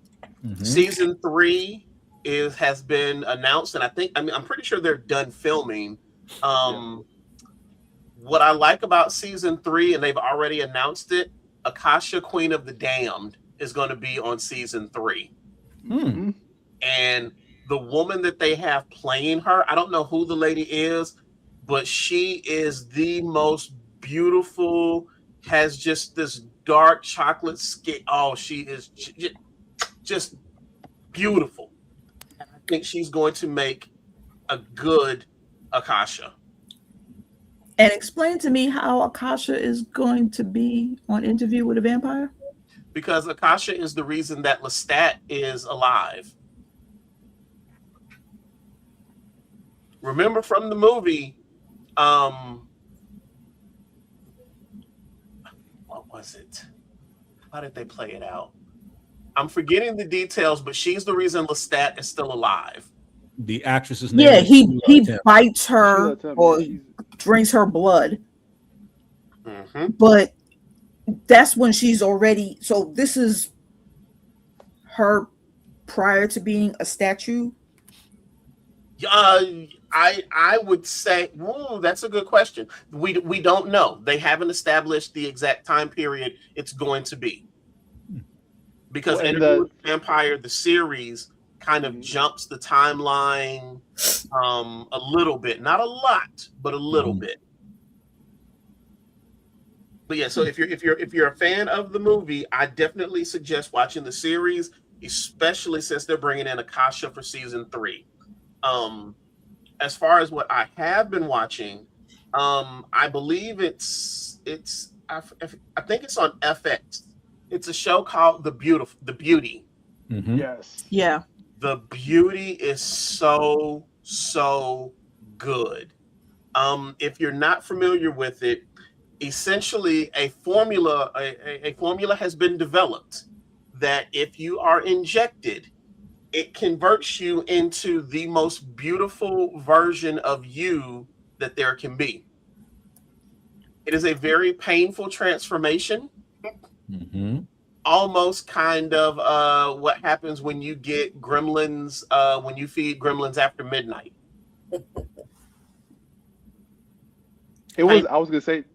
It's an excellent Image Comics series. That was the thing. I didn't know that it was very good, based off of a comic. Well, yeah, very good. Yeah, it's the only person in the show that I recognize is Ashton Kutcher. I didn't recognize him in the trailer. I was gonna say, the one guy from Ironheart, the hood. Oh, I'm sorry. Yeah, Anthony Ramos. His character is I think he had a lot of fun playing this character. Yeah, because he's a fixer, and he works for Ashton Kutcher. And essentially, anybody who needs to be killed or shut up, that's where you bring in Anthony Ramos's character. I saw a trailer for that, and it put it on my list. It looks good. Yeah, it is. It's funny because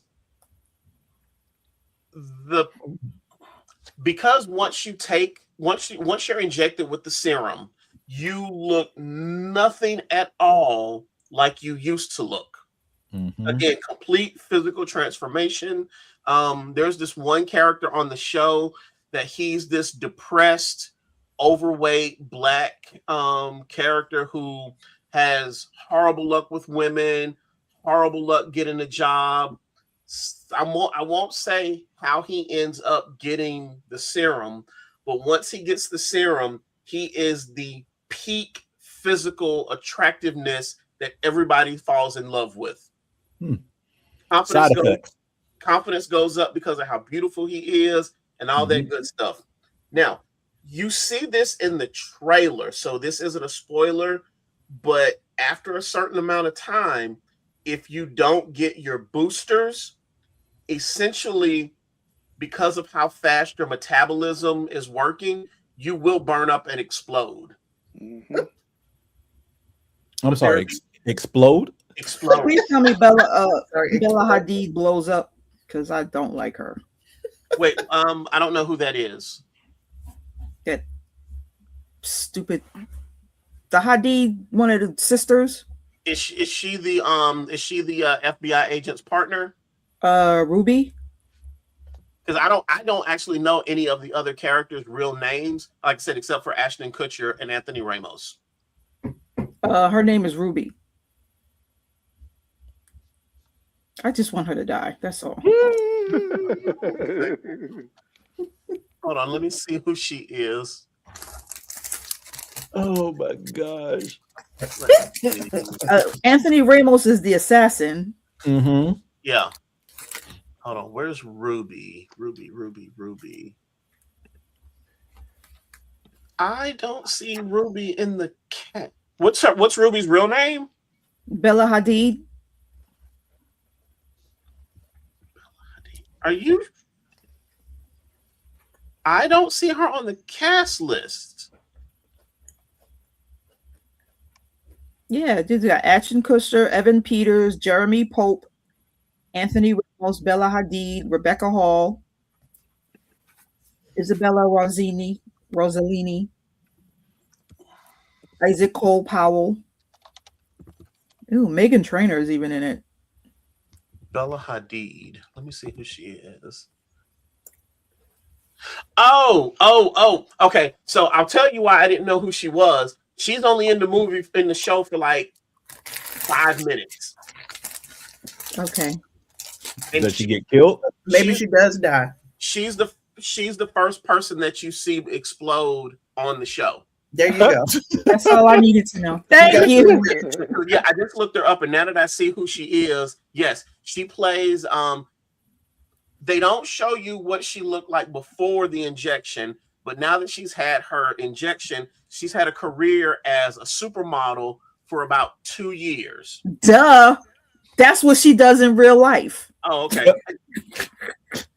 I don't know who she is. And you should recognize Evan Peters because he was in WandaVision as the knockoff Quicksilver, and he's played Quicksilver before in Marvel.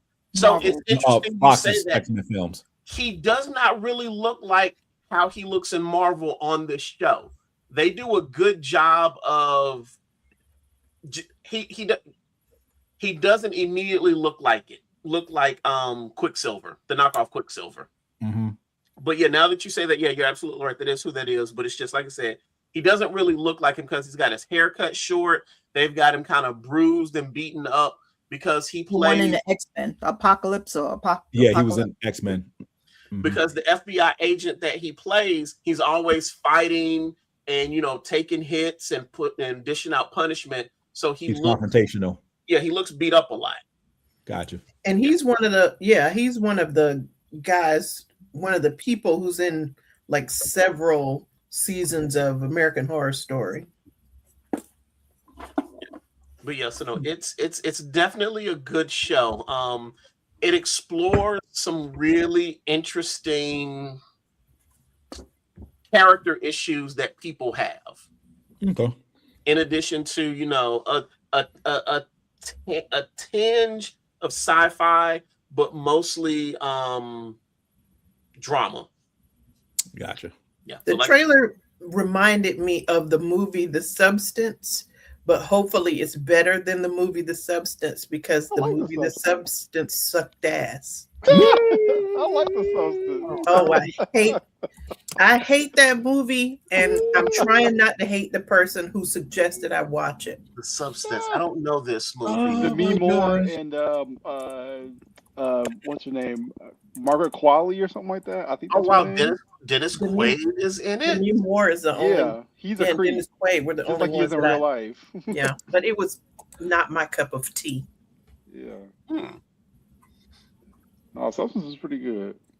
Oh yeah, I see it now. A fading celebrity takes a black market drug, a substance that helps her recreate a younger, better version of herself. Yeah, it's crazy. I would say it's like it has like a Cronenberg type of feel to it, like that body horror.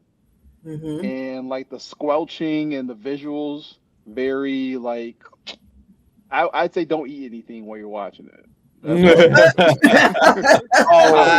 definitely. Yeah, because the transformations are gruesome. Yeah, I honestly can't believe I made it through the whole movie. Yeah. But no, yeah. That and Star Trek Discovery. I'm sorry, not Discovery. Star Trek Starfleet Academy are pretty much the only things I've been watching lately. And Starfleet Academy, if you are a fan of Star Trek, you should be watching Starfleet Academy. There's too much other Trek I gotta watch. Y'all gonna make me get Paramount Plus, and I didn't. That's another thing I gotta pay for. I'm behind, but I'm enjoying. But I'm on Starfleet Academy. There are always other ways to watch things. Yeah. But I will say this. It doesn't feel like traditional Star Trek, which I think is a good thing because you've got to grow the franchise. I agree.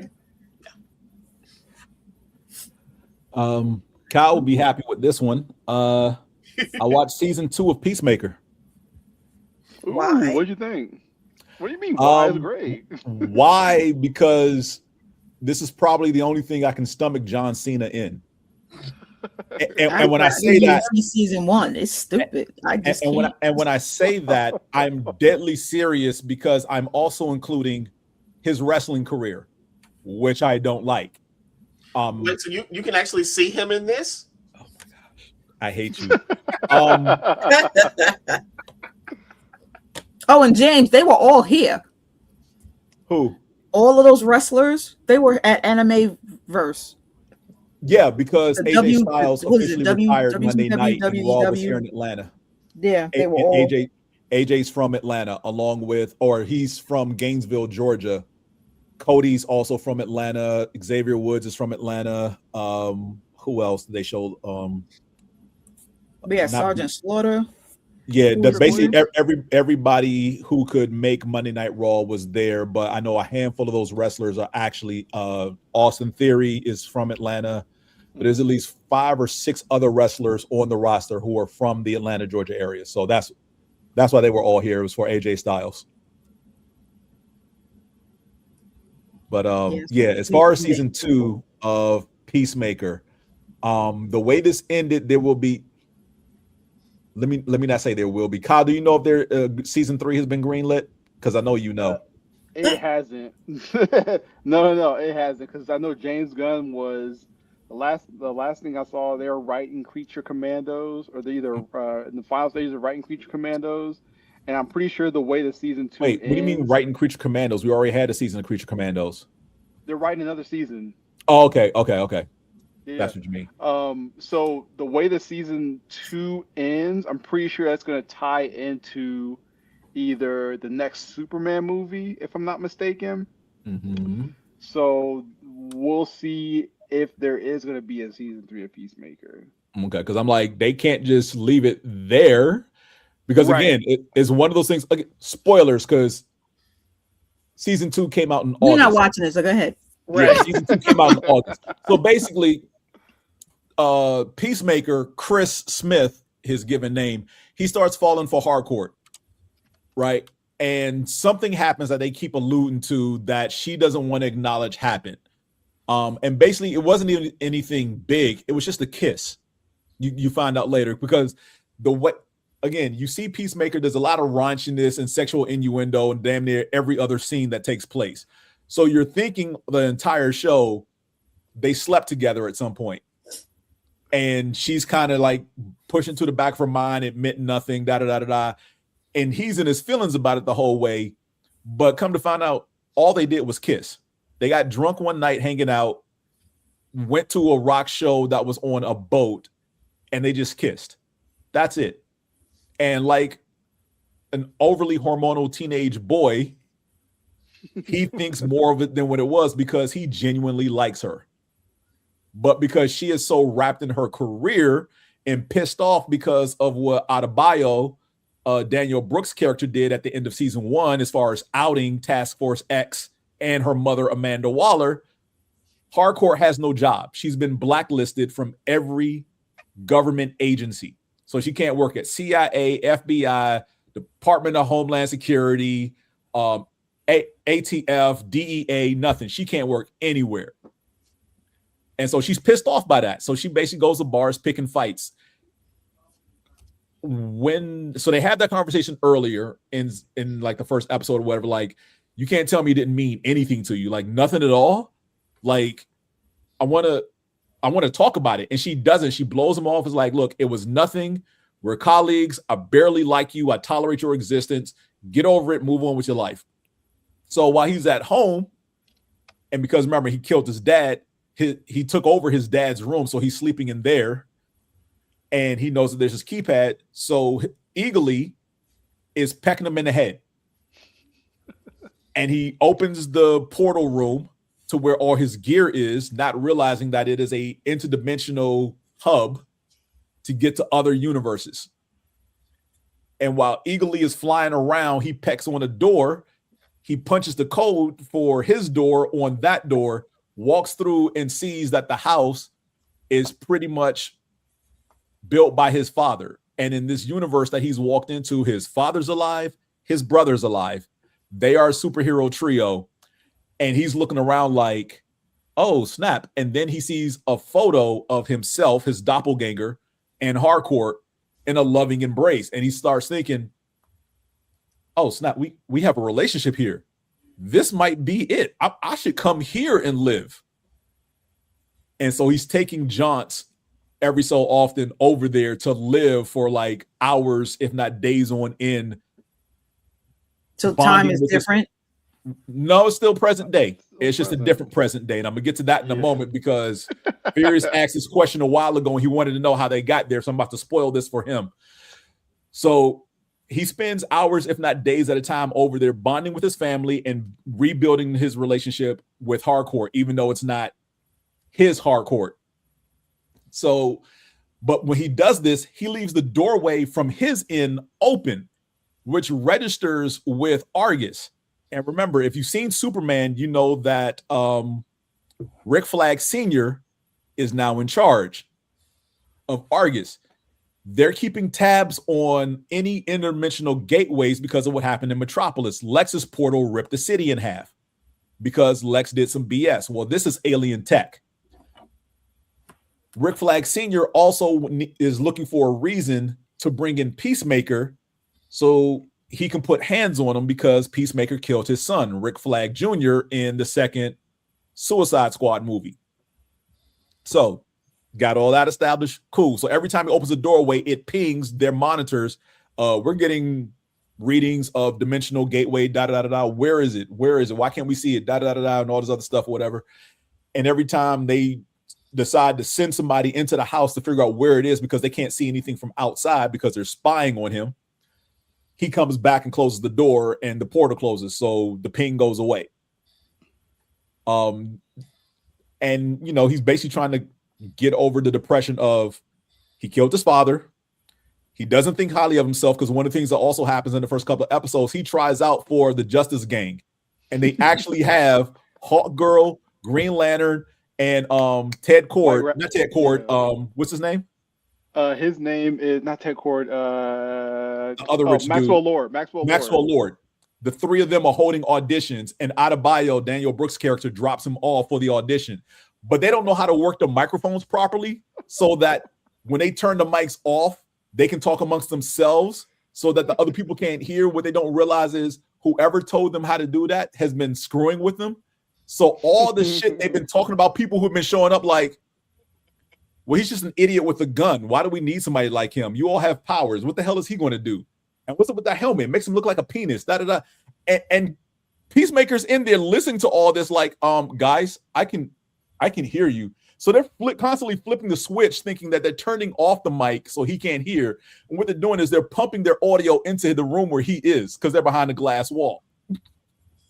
So he hears this because on the way in, he catches a woman coming out in tears. And now we know why. So he doesn't get up with the Justice Gang and he goes back into the portal.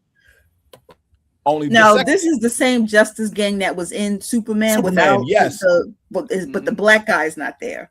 No, Mr. Terrific is not there. Yeah, no. Okay, so they just keep the other three idiots. Well, Hawk Girl, Maxwell Lord, scream like a fucking goat throughout the whole fucking movie. Go ahead. And Nathan Fillion as the Green Lantern.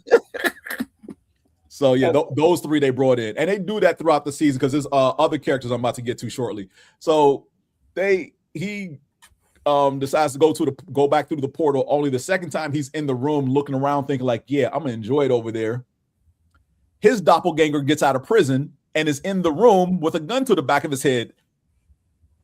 And they start fighting in the interdimensional gateway, and he ends up having to kill his doppelganger because it's got like, as much as he's trying to like apologize, like, hey, I don't want to fight you. I'm you from another world, and da-da-da-da-da. And his doppelganger's like, I don't give a fuck. You were in my room. I have to end you because you look like me. You must be an alien or something. I'm not listening, da-da-da. So he's tunnel focused on killing the Chris we know. And he ends up dying.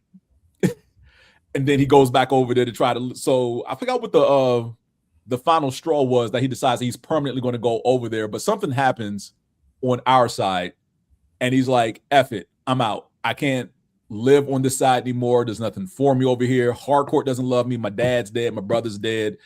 I try to do the right thing. I'm gonna just go over and live over there where my doppelganger was, because now that he's dead, I can actually be him and live his life. I think I was like the final straw is when he goes to meet Harcourt in the park, and she essentially like sets him up. That's what it is. Yeah. Yeah, but she sent the text message to tell him to stay away, but he shows up anyway. He's an idiot. Yeah, because he's hell bent on like, I have to know, and she basically ghosts him. So the one time she reaches out because she's trying to get back into Argus, and Rick Flag is like, the only way you're going to get back into Argus is if you get us Peacemaker. You get us Peacemaker, you're back in. So she sends him a cryptic text. But the word she puts a word in there that he's supposed to realize means to stay away, and he shows up anyway. Again, headspace. So he writes a note, I'm going to live on the other side, walks through, trips the portal so that it closes behind him or whatever, and decides to live over there. And it's like a couple of days goes by, and it's not until Adebayo, again, Daniel Brooks, the reason I keep mentioning her name, for those who don't remember, Daniel Brooks is a Black woman. So Adebayo, Harcourt, Vigilante, and Economist, basically the 4 friends he made in season 1, go through the portal, go to the world where he is, and they go looking for him. Vigilante, unfortunately, because he's a nutcase, decides, I'm going to go look for my doppelganger because he's got to be as cool as me. And he pieces out. They're like, dude, stop. No, don't do this. He's like, nah, I'm going to do it because what else am I going to do? And he just runs off because nobody stops him. Harcourt's like, I'm going to look for him. And Adebayo and Economists are like, well, we're just going to stay here and wait until y'all get back. And Adebayo, being bored, is like, well, I'm going to just go for a walk, stretch my legs because I'm bored and I don't want to be cooped up in this house the whole time. She's walking around, and all of a sudden the car rolls by her, stops, screeches tires, person gets out, starts chasing her, and then screams, one of them got loose. Like, wait, what do you mean one of them got loose? And all of a sudden, every door on the block opens, and people run out their homes and start chasing her. And she gets saved by Judo Master, who snuck through the portal after Peacemaker.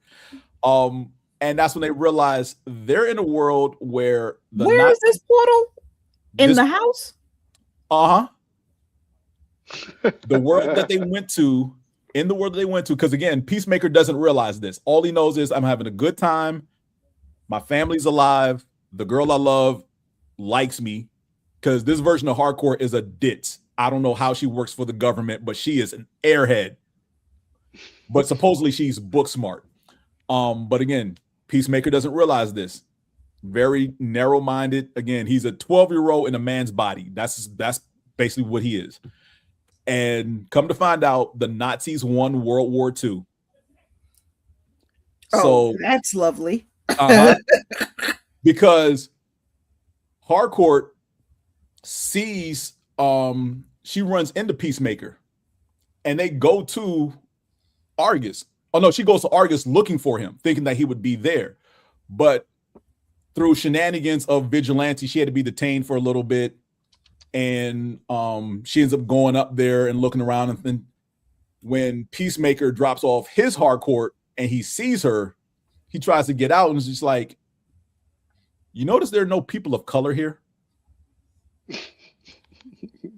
He was like, nah, maybe it's just a part of town that we're in. She's like, really? And she holds up a flag.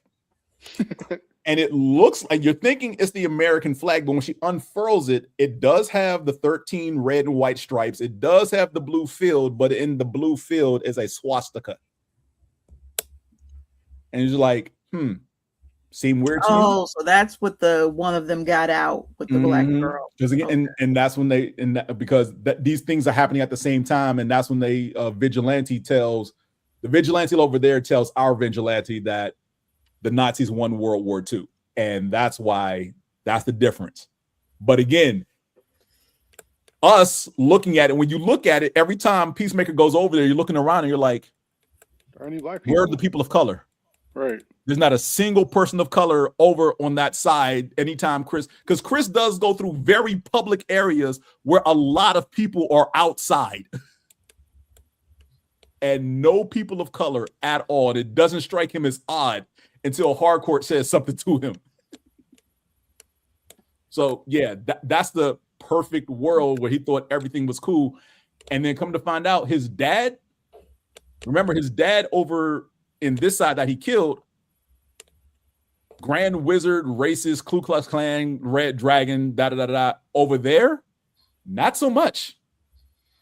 His dad over on the other side. It was kind of like, hey, things over here work different than your end. But wait, you're saying in your world the Nazis didn't win?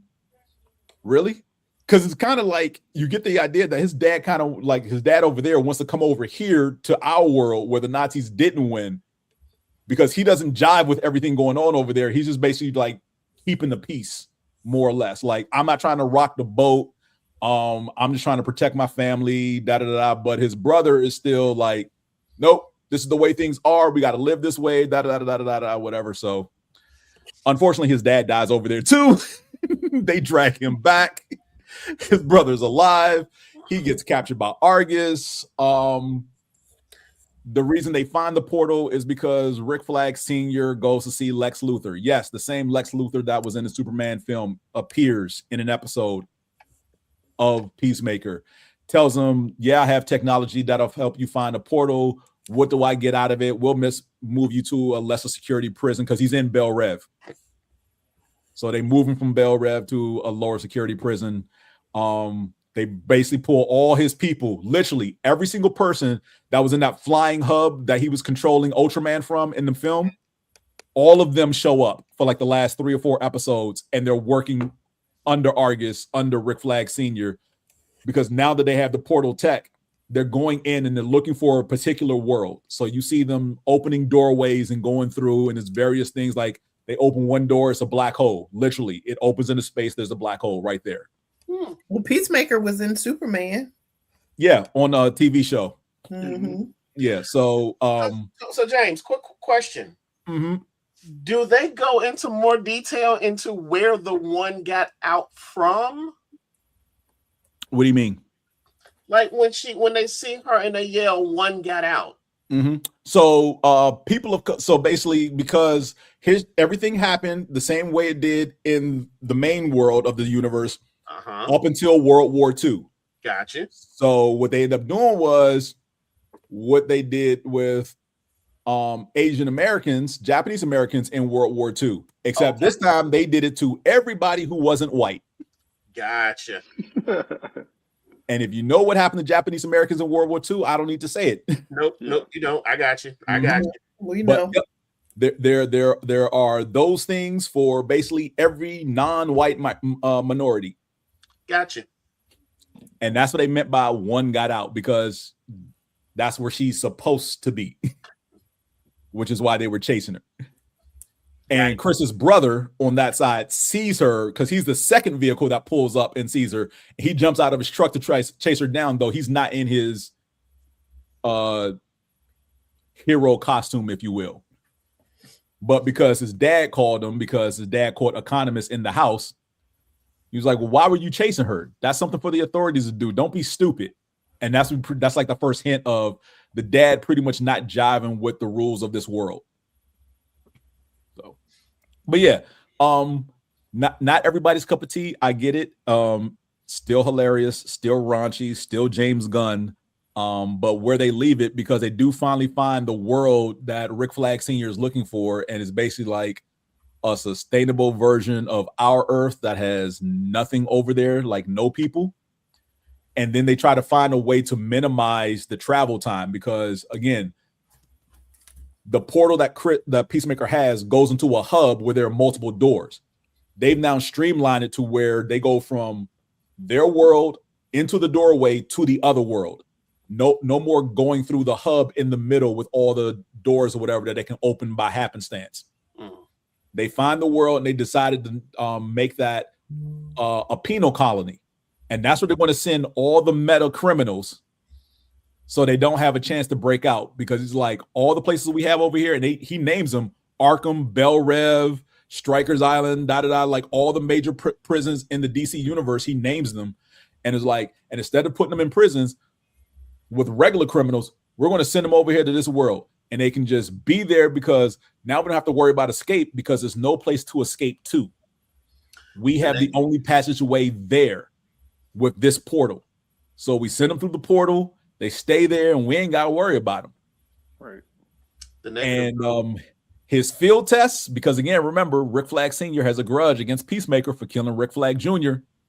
The show ends with him basically kidnapping Peacemaker and pushing him through that portal. And closing the door. Yep. That's how season 2 ends.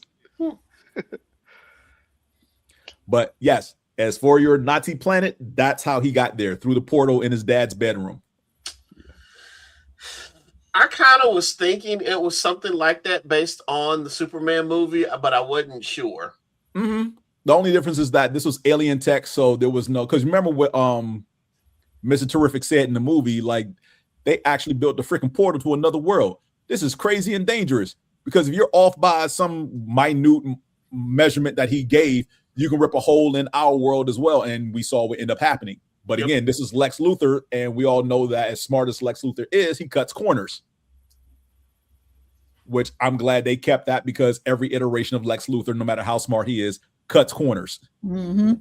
Every show, every movie, every comic book, every animation, he cuts corners, which is why his tech always F's up at some point.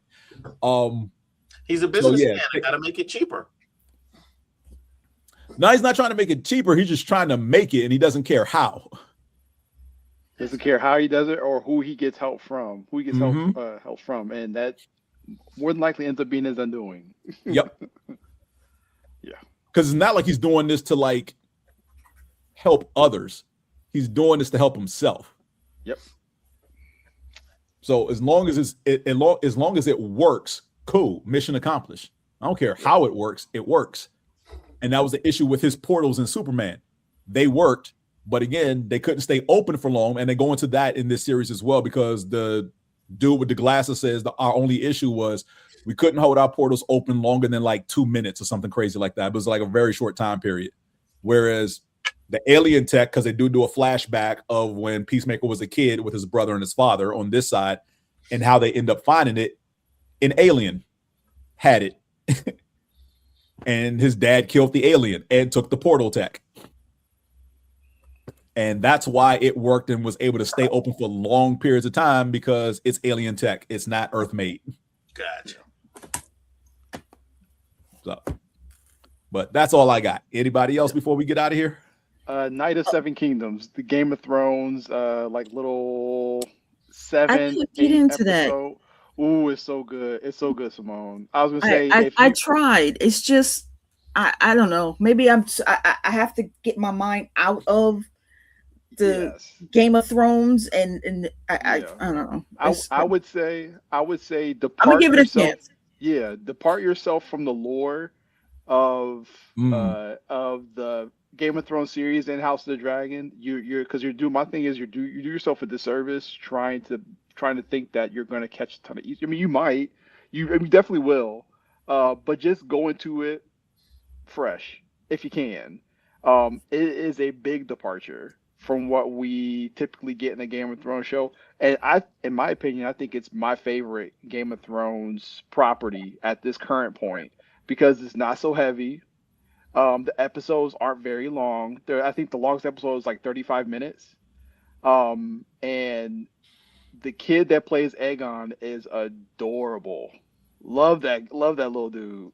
So, and okay. I mean, I watched the podcast, which made me want to watch it, because the way they explained it in the podcast, it was so interesting. But then when I'm watching it, I'm like, oh, but I'm gonna give it a chance. And they've already confirmed a season 2. They confirmed a season 2. I'm gonna give it a shot now that all the episodes are out. It's really good. You can literally binge it in a day. Yeah. Do you need to have watched any of the previous shows? Nope. I would say if you watch Game of Thrones, like I said, it's not necessary. It's not because this is before that. Yeah, right. It's prequel. It does. I will say, like there are a couple episodes that do a little bit of fan service, but it's not. If you haven't watched any of the other shows, it doesn't necessarily matter. Yeah. If anything, I think the time period of this show, it takes place before the first Game of Thrones series, but after House of Dragon. Yeah, 100 years. I think it's 100 years before Game of Thrones actually starts. Okay. Mm-hmm. And I still haven't finished House of Dragon because it got boring to me. Yeah, because you mentioned Aegon, and Aegon is a key character they keep referencing in the original Game of Thrones series. Yeah. Okay. Yeah. Furious, real quick. Did you see the trailer that I sent? I did. For Monarch. So you see now that I guess they jumping from bypassing Scar and pulling in Godzilla and King Kong together from the Kong X Godzilla movie, because there's another monster that both of them have to fight. A whole new threat, yeah. And like I said, Kurt Russell's character is alive. Yeah, he was alive before. No, but remember, towards the end of season 1, they make it look like he fell to his death. Oh. But again, as James I always say, no body, no dead. That part. So, two things I want to mention. Oh wait, and it starts this weekend. Yeah, Friday. Yeah, Friday. Yep. Yeah. And doesn't Bridgerton come back tomorrow? Yep. Yep, sure does. And I didn't. The second part of Bridgerton is back. Good. Now I can start watching. Yeah, I was gonna say the next pod we do, we're gonna be eating good because it's a bunch of shows coming out in March. Because I was waiting. There was a chick on. I didn't realize that these were books, and there was a chick who was telling the story. She's like, "If you haven't read the books, and I'll spoil it for you." I was like, "Shit, I ain't got to see the second part because you told me everything that was gonna happen." I was like, "Okay, I can't wait to see such and such going to jail and kicking ass and finding out who's what." And okay. So this girl was telling it. I was like, I'm happy. There are two crazy things I want to mention before we get out of here. One, and I honestly think this is a joke, but I saw it on IG. I'm not going to put the image up because it's just you can Google it and find it. But apparently, I forgot who the studio was. There is talks of making a Demolition Man 2. No, why? Not only why, how? Why? No, how? Okay, first of all, he dies. Okay. Yeah. Simon Phoenix, played by Simon's dies. First of all, he's old. Yeah. They're both old. And he didn't have a son. He might be broke. Were you talking about the Demolition Man? Or like, oh, my dad was. I don't know, but it's just something that just came across one of my IG feed, and I was like, huh. Maybe it's the son. If it's true, then it's probably Sandra Bullock, which is such and such had a kid. Again, the image had Stallone and Snipes in it, as they both currently are. And the last time we saw Snipes, was Deadpool 3, so we know how he's slimmed down and actually showing a little bit more of his age. But he dies. I know he dies, but apparently they're both going to be in it. Don't ask me how. How? I saw this flashbacks. Who knows? I saw it. I put it in our chat group, and I was like, "This has to be a joke, right? This can't be real." Wow. The Google says it's officially in development. Okay, well, there you go. Wow. Well, it's an early development. Hopefully, it doesn't go any further than that. Really maybe it's just flashbacks that the son trying to figure out how to get somebody and looking at his dad, how his dad got Simon Phoenix. Maybe it's flashbacks. Who knows? Maybe that's the only way it would work for me. Maybe it gets canceled. Hopefully, yeah, so. It's possible because that I hope it dies in the development stage. For a long time. The problem is, it's probably not because, again, Stallone. Yeah. Because if Stallone went to a movie studio right now and was like, I want to do another Rocky film, they would do it. Even though Rocky's technically dead now,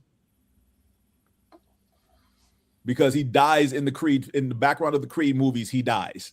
Which Creed movie does he die in? No. In Creed 2, he's fighting cancer. He's fighting cancer in Creed 2. I thought they killed him in the background of Creed 3, though. Okay, see, I never saw Creed 3. I need to watch Creed 3 again because I want to say they mentioned that because Stallone's not in it, but they don't mention him at all. And I know there was a certain audience who was complaining, like, why isn't Stallone in Creed 3? It's like, it's called Creed. It ain't about him. It ain't about him, right? So I want to say it was a throwaway line about him being dead in Creed 3, but I'm not 100% sure. I have to watch it again. I don't know. The thing is, I don't think Warner Brothers is going to do it because Sylvester Stallone is kind of on that same track as like Gina Carano, where she said a bunch of crazy stuff and then she kind of got blackballed. Sylvester Stallone pretty much has done a lot of the same stuff, and I'm funny you mentioned that because I saw a Toy Story 5 poster and there was a character missing from it, Buzz Lightyear. Yeah. Yo, did you hear the latest foolishness from that man? No, wait, who did Buzz Lightyear? Tim Allen. Tim the Tool Man Taylor. Tim Allen is a Trump fan? Yes. Oh yeah. Because he almost got kicked out of, what was it? Toy Story 3 almost didn't happen because of him the first time the idiot was in office. Yeah. And now he made a comment on an interview about how he got treated worse than people of color, and that when he got arrested for having all that cocaine, that it had to have been a setup because he shouldn't have been arrested. He said I'm just a light-skinned man. Okay. Dude. So moving on to something more comedically funny that we can all enjoy clowning. There's an idiot at Sony movie department, and I preface this with heavy on the idiot part because I don't care if this ever gets back to him. Who wants to reboot the Spider-Man universe with new actors for the characters. Spider-Man universe? Sony Spider-Man universe that doesn't have Spider-Man in it. You know the films. Venom 1, 2, and 3. Yeah. I saw that too. Madam Web, Craven, Morbius. You know, all your favorite Spider-Man films with no Spider-Man. That I didn't watch, or I did and I just don't remember. And the idiot over there running things, and I'm gonna keep calling him an idiot because the only way you can be intelligent working for Sony is if you're pushing to sell Spider-Man and all the characters' rights back to Marvel. Right. Because all you're doing is making this worse.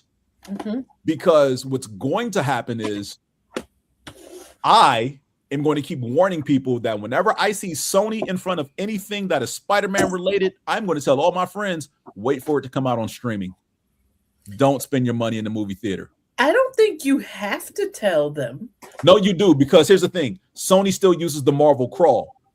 And for a general audience, once they see Marvel, they automatically think MCU. They don't differentiate between the two. No. Teresa, yes, they do. Trust me. I have many people at work who ask me, is Morbius part of the MCU?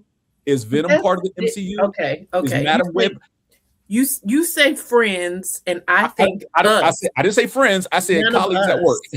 No, you said friends first. I meant colleagues at work. Okay, that's different. But these are people in the general audience. They have no idea of any comic book, anything. Because we all know better. You would think as an adult you would be more discerning about the entertainment you watch, but again, there are those people who just see Marvel and assume everything's in the MCU. I'd be willing to bet we all have a couple of friends or friendly kind of people who aren't as nerdy as we are and don't know. They don't know, right? And then there are people of a certain age who they think all superheroes are either Marvel or DC. But and my friends who fall into that category would ask me about it. And I would tell them. But some people won't ask you. They'll just go because they assume. Again, someone asked me if Madam Web was part of the MCU and if they needed to go see it and what they needed to see before go see it. And I was like, don't go see it.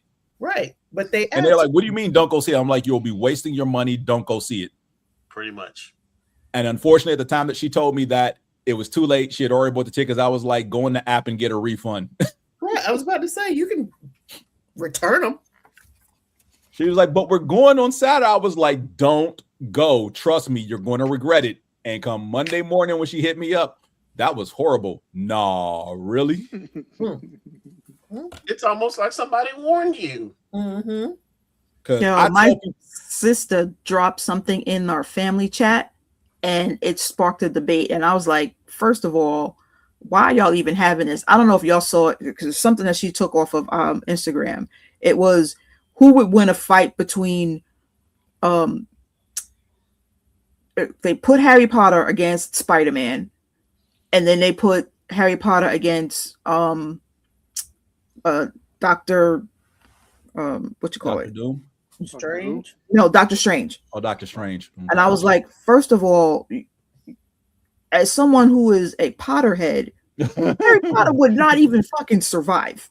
I'm like, y'all, that's not even why are we having this debate. You got two people who lived in and had to deal with a multiverse. Granted, you had Harry Potter who had to deal with a multiverse, but it really wasn't Harry Potter, it was Hermione. And then even in the play, there was another, they had to go into the future, but again, it wasn't Harry Potter. Wait, there's a multiverse in Harry Potter? Yes, Hermione had to go. Hermione had a time turner, and she had to go back in time to save everybody. Oh, she's time traveling. Okay, she's time traveling. So it's not a different multiverse. It's time traveling. Okay.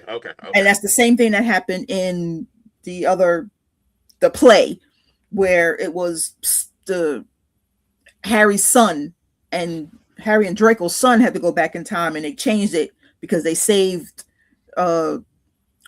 Cedric, and because they saved Cedric, Voldemort won. So then you had the world of Voldemort, like how you had the Nazis won. So I was like, we're not even having this conversation. And if I have to go back and forth with y'all as a blurred, we're not having this conversation because that's not right. And if I have to explain what a blurred is, then y'all shouldn't even have this conversation at the beginning.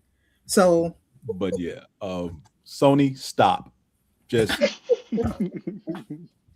the point here is Sony, stop. There are idiots in charge over there. None of you are smart.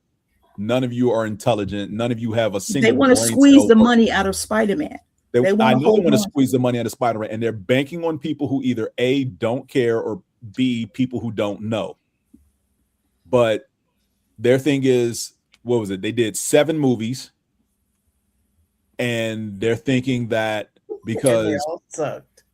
Well, the Venom films are the most successful.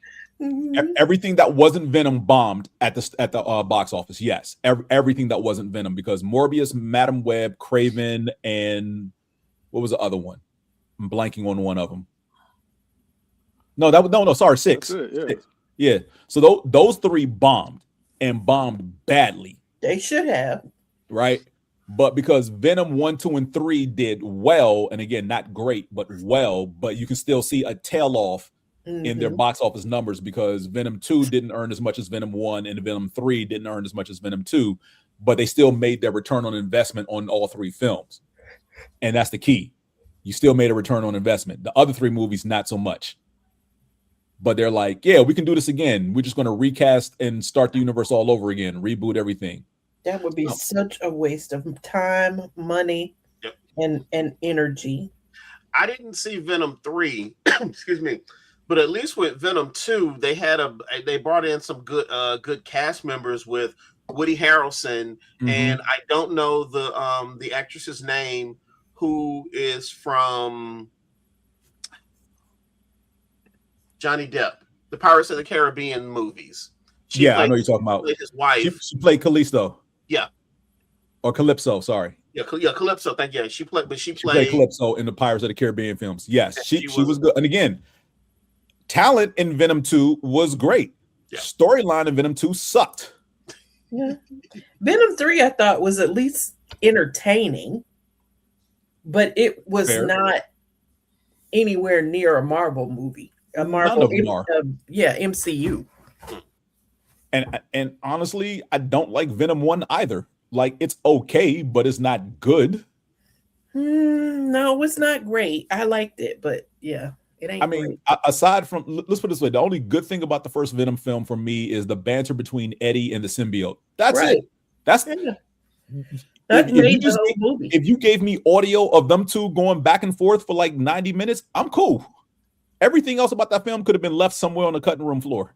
I mean, that's pretty much what carries all of them. The whole, that whole franchise.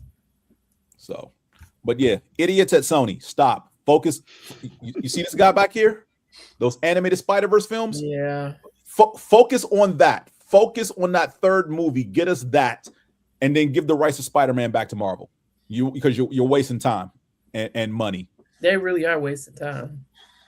Yeah, because if they saw that the first two was making money, it was like, work on that one. Well, again, because since Marvel is making the Spider-Man films now, they're like, okay, cool, we can still make movies off these characters. And again, every single trailer they've done is from the world of Spider-Man. So again, people who don't know or pretty much don't care, all they hear is, oh, these are characters from Spider-Man. I can go see this. You'll regret it. So, final thoughts before we get out of here for tonight, because we are running extra long. Yeah. Anybody? Nope. No. All right. So we will see y'all next month. Hopefully Joy will be with us if she's not traveling. Peace out. And we'll discuss what we're going to talk about. And good night. I have no idea what we're going to talk about. Well, we know we're going to talk about Bridgerton. Is definitely going to be one thing we talk about next month. Right. One Piece. Probably Monarch. And probably Monarch. I'm sorry. Did you say One Piece? Yeah, One Piece season 2. No, we won't be discussing One Piece. Well, he and Joy will be discussing One Piece because Joy actually does like he's talking about the live action on Netflix. Oh, okay. And Joy's been watching that. So yeah, he and Joy can have that conversation because she did watch season 1. Yeah, okay. But if you're talking about the anime of One Piece, I'm sorry, I have a life to live. And Daredevil. Well, if you talk about One Piece and Daredevil and Monarch, then I will see y'all in April. No, ma'am. We're talking about Bridgerton 2. I know you're going to watch Bridgerton. Yes, I am. Okay, then you will be here next month. Good night, everybody. Good night.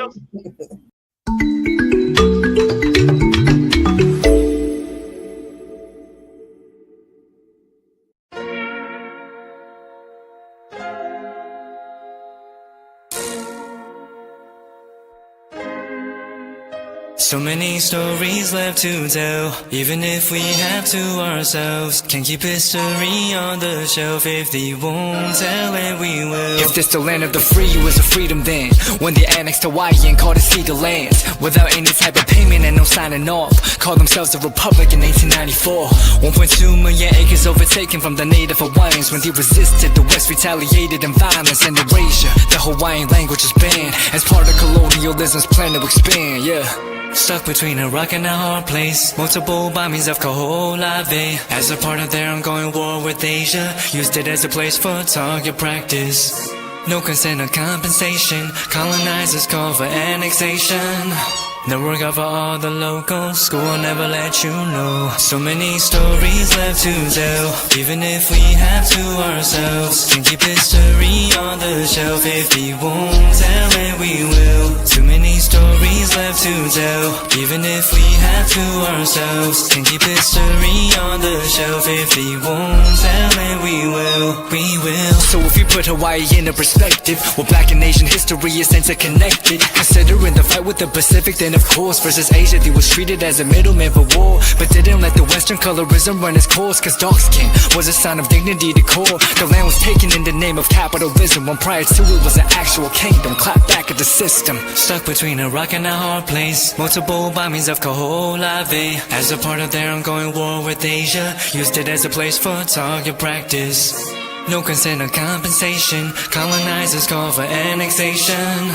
Network out for all the locals. School will never let you know. So many stories left to tell. Even if we have to ourselves, can keep history on the shelf. If he won't tell it, we will. Too many stories left to tell. Even if we have to ourselves, can keep history on the shelf. If he won't tell it, we will. So many stories left to tell. Even if we have to ourselves, can keep history on the shelf. If he won't tell it, we will. Too many stories left to tell. Even if we have to ourselves, can keep history on the shelf. If he won't tell it, we will. We will.